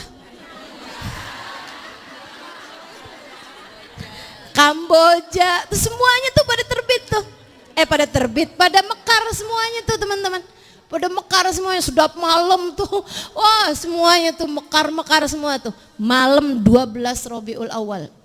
Belum waktunya tuh, ada yang pada baru kuncup langsung mekar tuh malam gitu. Ada yang asalnya kuncup aja belum juga langsung keluar gitu bunganya. Semua bebungaan di atas muka bumi ini Allah Subhanahu wa taala mekarkan untuk menyambut Nabi Muhammad sallallahu alaihi wasallam.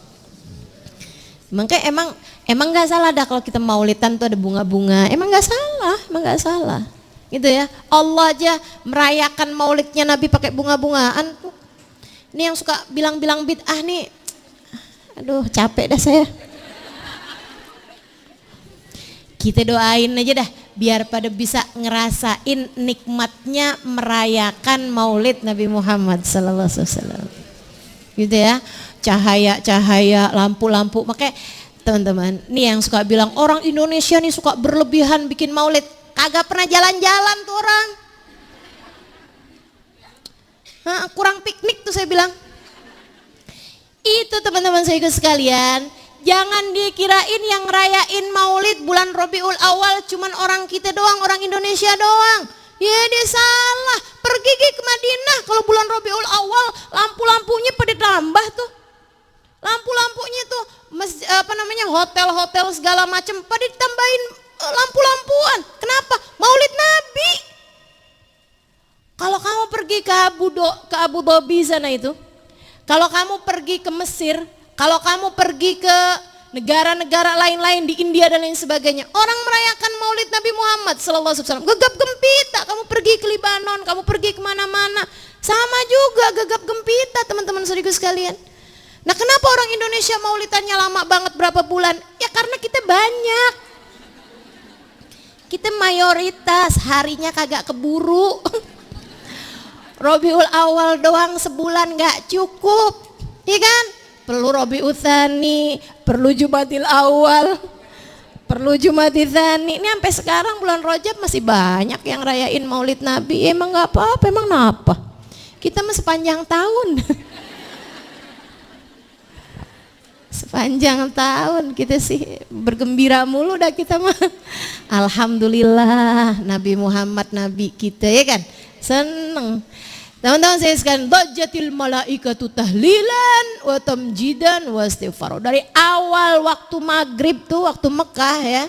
Sekalian, kenapa saya bilang waktu Mekah? Nah kan beda-beda kan, bumi ini kan beda-beda. Jadi yang dipantau waktu itu waktu Mekah ya. Begitu awal masuk waktu maghrib itu, teman-teman saya sekalian, malaikat tuh enggak henti-hentinya merayakan Maulid Nabi dengan gemuruh, bertahlil, bertahmid. Mereka bilang subhanallah alhamdulillah wa la ilaha illallah wallahu akbar, subhanallah alhamdulillah wa la ilaha illallah wallahu akbar.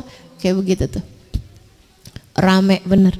Masya Allah, lahirnya Nabi besar Muhammad. Walam tazal ummuhu tara'an wa'an min fakhrihi wa fadlih ila nihayati tamami hamlih. Ibunda Nabi Muhammad Sayyidah Aminah menyaksikan keajaiban-keajaiban, menyaksikan mimpi-mimpi yang luar biasa indahnya dan keajaiban sepanjang masa kehamilan. Enggak pernah ngerasain sakit, enggak pernah ngerasain sulit, hatinya selalu bahagia, ingat terus sama Allah Subhanahu wa taala. Terus kayak begitu tuh, udah cahaya Nabi Muhammad, gimana enggak coba? Ila nihayati tamami hamli, sampai akhir kehamilan. Falamma ishtadda, gimana tuh? Ila nihayati tamami hamli. Falamma ishtadda bihat talaq wada'atil habib sallallahu walam tazal ummu tara'an wa min fakhri wa fadlih ila nihayati tamami hamli. Falamma ishtadda bihat talaq bi'idni rabbil khalaq, dengan izin Allah Subhanahu wa taala. Ketika sudah tiba waktunya, Aminah kemudian datang waktunya ngeden gitu ya. Enggak sakit tapi kayak orang mau buang hajat tuh, ya kan? Mau udah waktunya anaknya keluar gitu ya. Wada'atil habib sallallahu alaihi wasallam, maka kemudian Aminah pun melahirkan bayi tersebut. Bayi itu lahir. Kabarnya teman-teman saudara sekalian, lahirannya ini dihadiri. Fahadarat bitaufikillah as-sayyidatu Maryam was-sayyidatu Asiyah. Gitu kan? Waktu lahir tuh dihadiri, kelahirannya tuh dibidani, dihadiri gitu ya, disaksikan sama Sayyidah Aminah, Sayyidah Maryam, Sayyidah Asiyah, pada kumpul tuh. Wa ma'ahuma minal huril ain, bersama dengan Sayyidah Aminah, Sayyidah Asiyah, Sayyidah Maryam, bidadari-bidadari pada kumpul tuh malam. Masya Allah, minal huril ain, bidadari pada hadir semuanya, nungguin. Ayo lahir nih, udah hampir lahir nih. Dari sejak beberapa jam sebelumnya udah pada kumpul tuh bidadari-bidadari tuh. Makanya emang kalau bawaan kita mau ada maulid, mau hadir maulid, emang bawaan dari sebelum-sebelumnya tuh kita yang pada suka hadir gitu ya. Udah senengnya tuh dari beberapa jam sebelumnya gitu. Ya gak sih? Insya Allah. Itu emang luar biasa. Rasanya tuh terus nyambung gitu. Dari zaman itu sampai ke zaman kita sekarang ini. Wada'atil habib, lahirlah Nabi Muhammad sallallahu alaihi wasallam. Waktu lahir sajidan syakiran hamidan ka'annahul badru fi tamami. Syafa nih, ayo Aminah, ayo Aminah, ayo Aminah. Begitu keluar tuh Aminah, posisinya sujud teman-teman. Begitu lahir bayi Muhammad, posisinya lagi sujud. Nih Syafa nih bingung aja gitu. Biasanya kan kalau anak mau lahiran kan keluar darah dulu gitu. Nih nggak ada darah apa-apa. Keluar air ketuban gitu kan, yang kotor-kotor itu kan nih nggak ada sama sekali.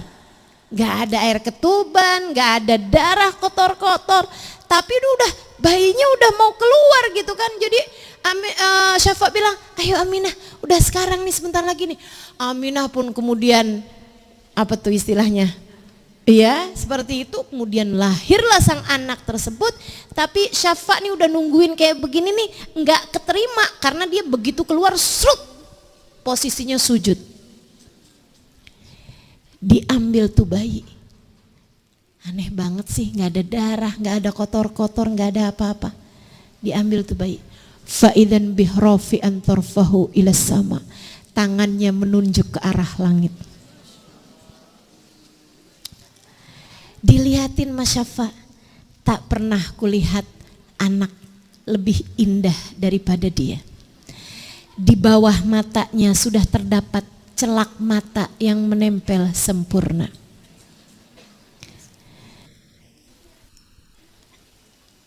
Aku biasanya segera memutuskan tali pusar, tapi ternyata nggak ada. Tali pusarnya sudah kering sempurna.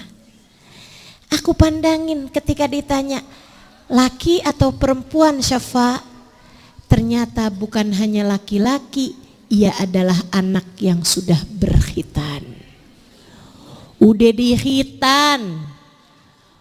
dihitan, sudah terputus tali pusar, sudah ada celak mata menempel sempurna, matanya langsung terbuka, bibirnya segera tersenyum sembari tangan menunjuk ke arah langit, seolah hendak memberitahu kepada Syafa dan ibundanya, aku adalah anak yang akan menjadi perantara bumi dengan langit.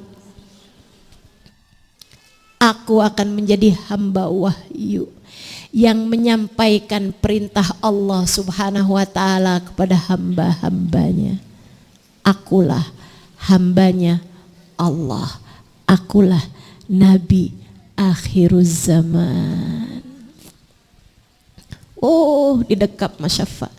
Aminah nanya, gimana Syafa? Syafa segera membawa anak tersebut, kemudian diperlihatkan kepada Aminah. Didekap sama Aminah. Air mata mengalir dari wajahnya. Air mata mengalir di wajahnya. Terharu syukur pada Allah Subhanahu wa ta'ala. Anak ini telah saya lahirkan ya Allah. Anak ini telah saya lahirkan ya Allah. Aku sudah melahirkannya. Teman-teman saudaraku sekalian yang saya muliakan, pagi hari itu pun segera tuh Abdul Muthalib datang, kemudian dilihatin anaknya. Aminah, kamu mau kasih nama apa anak ini Aminah? Wahai ayahanda, saya tidak tahu nama apa yang akan saya berikan kepadanya, akan tetapi sejak awal kehamilan saya bahkan tidak tahu bahwa saya sudah hamil kecuali dari banyaknya mimpi yang saya mimpi sepanjang kehamilan. Saya selalu saja didatangi orang-orang mulia yang semuanya berkata, ya Aminah, innaki qad hamilti bisayyid walad Adam fa idza waladtihi fasammihi Muhammada. Wahai Aminah, kamu sekarang sedang hamil laki-laki terbaik sepanjang sejarah umat manusia. Apabila lahir nanti, kasih nama ia dengan nama Muhammad. Abdul Muthalib bilang gini, Muhammad, Muhammad, nama yang sangat indah wahai Aminah. Liyahmaduhu ahlus samawati wal ard. Muhammad, sang terpuji, agar ia dipuji di langit maupun di bumi. Udah tuh, Abdul Muthalib kemudian bawa tuh anak keluar menuju Ka'bah. Kemudian orang-orang pada kumpul, Abdul Muthalib udah punya cucu nih sekarang, anaknya Abdullah udah punya anak, anaknya Abdullah udah lahir, anaknya Abdullah udah lahir. Semuanya kemudian pada datang ke daerah sekitar Ka'bah. Abdul Muthalib kemudian sambil mengangkat anak tersebut ya, bayi Muhammad diangkatnya, kemudian mengatakan, Innahu Muhammad, Sammaituhu Muhammada, aku beri nama anak ini dengan nama Muhammad. Ya ma'asyar Quraisy, innahu Muhammad, wahai ma'asyar Quraisy, semua penduduk Quraisy, aku beri nama anak ini adalah Muhammad, sang terpuji. Kenapa engkau kasih nama dia dengan nama Muhammad, wahai Abdul Muthalib? Liyahmaduhu ahlus samawati wa ahlul ard, agar seluruh penghuni langit dan penghuni bumi memujinya. Dan beneran dong, siapa yang banyak dipuji sampai sekarang lebih daripada Nabi Muhammad? Siapa yang ada di hati kita lebih daripada Nabi Muhammad? Gak ada manusia lebih banyak di hati manusia yang lain daripada bagindanya Nabi besar Muhammad sallallahu alaihi wasallam. Kita mau bawa nih Nabi Muhammad dari sekarang sampai dengan saat kita menuju ke dalam alam kubur nanti, sampai dengan kita di akhirat nanti, insya Allah mudah-mudahan ada nama Muhammad di dalam hati kita. Kisah terakhir teman-teman saudaraku sekalian yang saya muliakan tentang Aminah nih ya. Saya tuh dulu asalnya ngebayangin cerita Aminah nih gak bakalan ngambil waktu lama gitu. Ternyata ya emang dasar tukang cerita. Saudara sekalian, 3 hari kemudian datang Halimah yang kemudian membawa bayi Muhammad ya, disusui sama Halimah gitu. Nanti bulan depan kita akan ceritain Aminah. Nah, yang saya mau ceritain dari bagian terakhir ini adalah Muhammad dibalikin sama Aminah 4 tahun, di usia sekitaran 4 tahun, kemudian bersamalah kembali Nabi kita Muhammad sama Aminah gitu ya, sebulan, 2 bulan, setahun, 2 tahun gitu, sampai ya hampir 4 tahun, tapi belum 4 tahun waktu itu, dan ya kurang lebih 2 tahun lebih lah gitu Nabi Muhammad bersama dengan Aminah. Dan Aminah masih sangat muda teman-teman, masih sangat muda, usianya belum 30 tahun waktu itu, waktu Nabi Muhammad berusia 6 tahun. Karena Aminah tuh menikah sama Abdullah tuh di usia belasan tahun aja, belasan tahun gitu kan. Dan kemudian ketika umurnya Nabi Muhammad 6 tahun, ya itu sekitaran belum 20-an gitu, masih sangat muda saudara sekalian.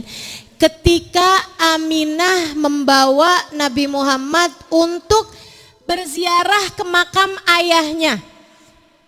Nih ya. Sekali lagi nih bagian terakhir. Bagian terakhir dari kisah kita ini. Aminah nih teman-teman sekalian bawa Sayyidina Muhammad sallallahu alaihi wasallam untuk berziarah, perjalanan ke makam ayahnya. Berangkatlah nih Aminah nih. Wah, zaman dulu kan kalau perjalanan tuh berhari-hari. Sama ada pelayan setianya yang bernama Ummu Aiman. Berangkat nih kan, jalan, nyampe ziarah nih ke kabilah Bani Najjar. Nabi Muhammad udah dikasih lihat, ini loh makam ayahandamu Muhammad. Umur 6 tahun teman-teman. Nah abis itu tuh berhari-hari tuh di sana, sampai orang zaman dulu tuh kalau pergian tuh kayak misalnya gitu ya, orang Bandung ke Jakarta gitu, di Jakarta tuh kayak berminggu-minggu bahkan berbulan-bulan kayak gitu loh. Ya zaman itu tuh masih yang orang tuh berlama-lama gitu, emang perjalanannya juga berhari-hari kan gitu. Sampai kemudian di arah perjalanan pulang nih, mau pulang nih, Aminahnya sakit. Mereka pun kemudian tinggal tuh di satu kabilah, di satu kampung, nama kampungnya Abwa, gitu ya. Tinggal di sana tuh selama berhari-hari. Aminah diasuh, maksudnya Aminah tuh dirawatin sakitnya itu di pemuka daerah situ gitu. Kayak istilahnya kita di rumahnya Pak Lurah lah gitu. Tinggallah di situ Aminah nih kan, dalam keadaan sakit. Nah ini cerita kalian pasti jarang-jarang dengar nih. Sedikit sekalian saya muliakan, yang bercerita ini adalah Ummu Samma'ah binti Abi Rohab. Dia cerita dari ibunya, gitu ya. Dia cerita dari ibundanya. Binti Abi Rohab ini cerita dari ibundanya yang bernama Samma'ah. Dia bilang, katanya Ummu Samma'ah nih, Ummu Samma'ah bilang, saya ada di tempat itu ketika Aminah sakit. Jadi Aminah sakit sampai di hari terakhirnya Aminah. Dia bilang saya ada pada momen tersebut. Ini kita mesti banyak terima kasih nih sama orang-orang dulu nih yang suka membukukan sesuatu, menuliskan sesuatu. Kalau enggak kita enggak tahu nih cerita ini teman-teman. Saya tuh dari zaman kecil tuh saya penasaran banget kayak apa sih waktu Nabi Muhammad ditinggal ibundanya gitu. Saya suka ngebayanginnya tuh yang ya ampun sedih banget, pasti anak umur 6 tahun ayahnya meninggal, ikut kakek ayahnya meninggal umur 6 tahun baru dibalikin ke ibunya beberapa tahun, ibundanya meninggal juga gitu. Saya nggak bisa bayangin gitu. Teman-teman sekalian saya muliakan. Nah ini kejadiannya ya. Dia bilang Aminah berbaring, di sekitarnya tuh ada tetangga-tetangga daerah situ, orang-orang di daerah sekitar situ, karena memang udah tahu bahwa Aminah nih udah lagi sakaratul maut teman-teman, gitu kan. Dan anak itu, anak cakep itu, katanya Ummu Samma'ah nih, ada di samping tempat tidurnya, duduk di samping tempat tidurnya, jadi duduk di bawah, kepalanya di kepalanya ibunya. Tahu ya, bisa bayangin ya. Dia duduk di bawah gitu, bersimpu di bawah nih, kayak teman-teman kayak begini, dan kepalanya itu di kepala ibunya, dekat kepala ibunya. Terus ini saat-saat terakhirnya Aminah ya. Terus Aminah tuh ngomong sama orang-orang di sekitarnya, gitu ya, maksudnya bahwa beliau sakit kayak nitip-nitip Muhammad gitu. Boleh diem nggak nih yang di toilet? Yang di toilet boleh diem? Bisa diem ya? Saya terganggu, saya mudah ini ya.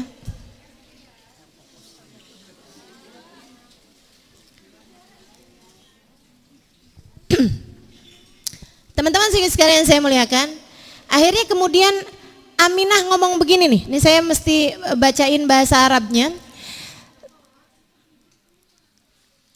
Saya mesti bacain bahasa Arabnya karena saya nggak hafal. Ini yang disampaikan Aminah. Ini yang suka ngomongin Sayyidah Aminah kayak perempuan yang tidak banyak mengerti banyak hal gitu ya. Yang kalau kamu bayangin ibunda Nabi Muhammad tuh polos, orang kampung gitu, kamu salah teman-teman sekalian. Beliau perempuan yang sangat-sangat berpendidikan secara hati. Emang orang tuh kalau hatinya bagus tuh pinter biasanya. Pinter, kalau ngerti, kenal Allah, ahli ma'rifat kepada Allah Subhanahu wa taala, itu memang akan dengan sendirinya jadi orang yang bahasanya indah karena hatinya indah gitu. Ngerti caranya berpikir, gitu ya. Ini beliau mengatakan seperti ini nih, katanya Sayyidah Aminah. Baraka fikallahu min ghulami yabnalladhi min haumatil himami naja bi'aunil malikil mun'ami fudiya ghadatad darbi bisihami bimi'atin min ibilin sawami in sahha ma absartu fil manami fa anta mab'uthun ilal anami min indi dzil jalali wal ikrami tub'atsu fil hilli wa fil harami tub'atsu bit tahqiqi wal islami din abiki Ibrahim din abikil barri Ibrahami tub'atsu bit tahfifi wal islami an la tuwaliha ma'al aqwami fallah anhaka minal asnami. Itu ucapan teman-teman saudara sekalian, bahasa Arabnya tingkat tinggi. Kata-katanya tuh, kata-kata dari seorang pujangga yang memang mengerti banyak hal. Mengatakan seperti ini nih Sayyidah Aminah. Semoga Allah memberkahimu wahai anakku, wahai putra, dari seorang yang selamat dari kematian menghampiri. Kan waktu itu kan mau disembelih. Dengan pertolongan Sang Maha Perkasa pemberi karunia, dia pun digantikan dengan 100 ekor unta digembala. Duhai anakku, jika benar apa yang kulihat dalam mimpiku itu, engkau kelak akan terutus kepada segenap manusia. Jika benar, in sahha ma absartu fil manami fa anta mab'utsun ilal anami. Duhai anakku, jika benar apa yang kulihat dalam mimpiku itu, engkau kelak akan terutus kepada segenap manusia. Dari Tuhan pemilik keagungan dan keluhuran, engkau terutus ke tanah halal dan tanah haram.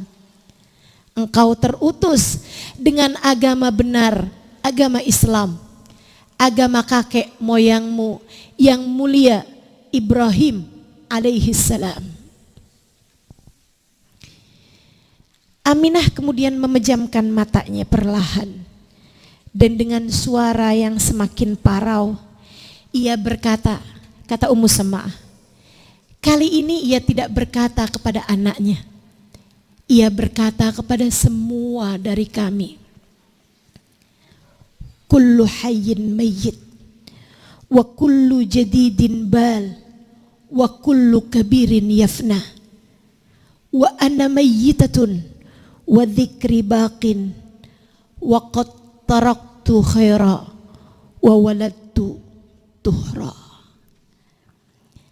Artinya, kullu hayyin mayyit, semua yang hidup pasti akan mati.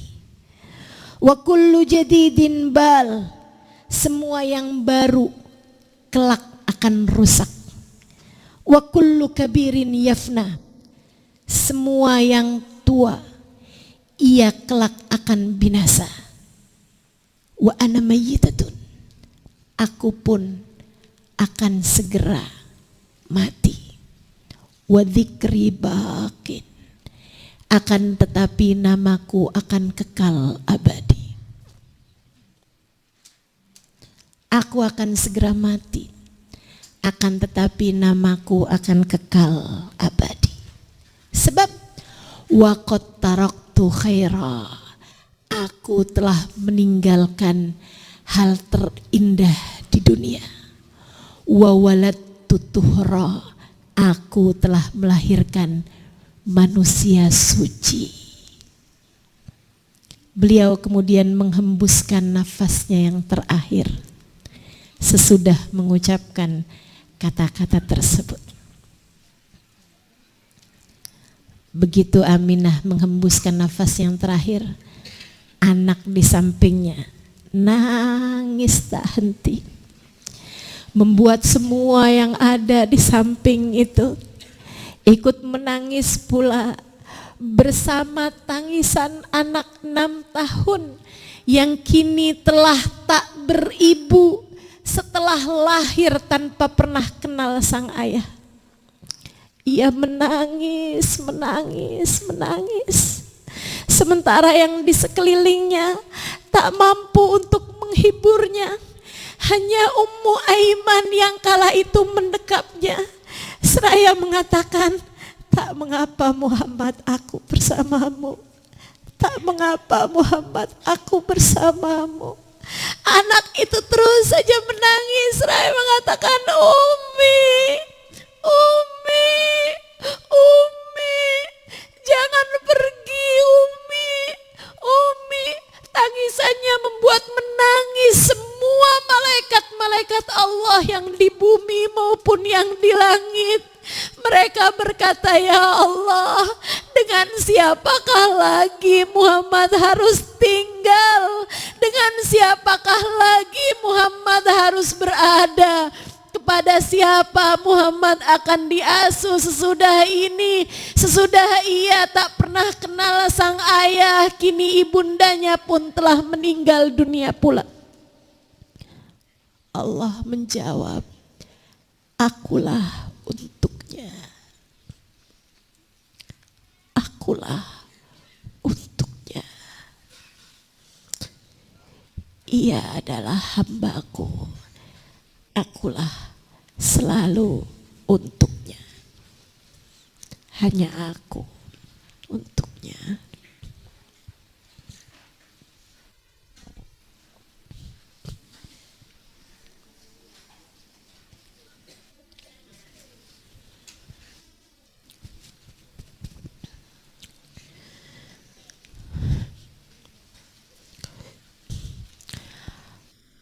Allah untuk Nabi Muhammad. Mudah-mudahan Nabi Muhammad untuk kita.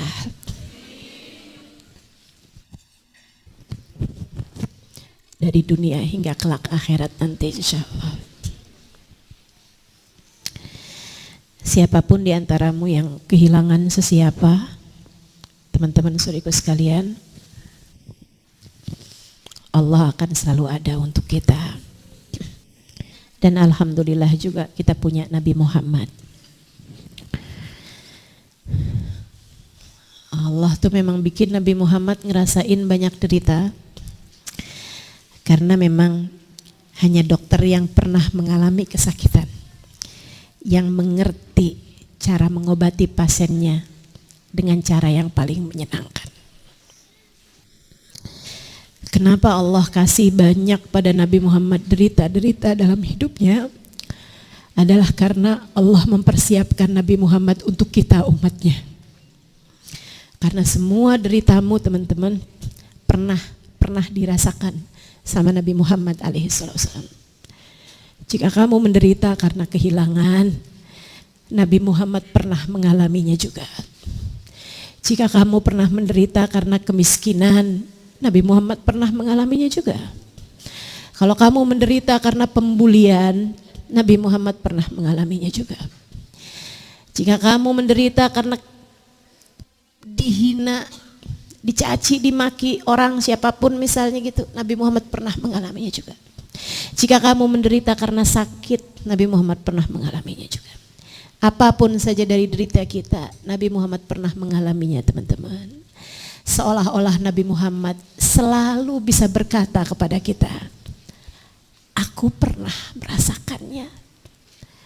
Tenangkanlah dirimu. Aku pernah merasakannya, aku tahu rasanya. Aku tahu rasanya. Tenangkanlah dirimu wahai umatku. Aku akan selalu ada untukmu. Kita akan selalu bersama di dunia hingga kelak di akhirat nanti.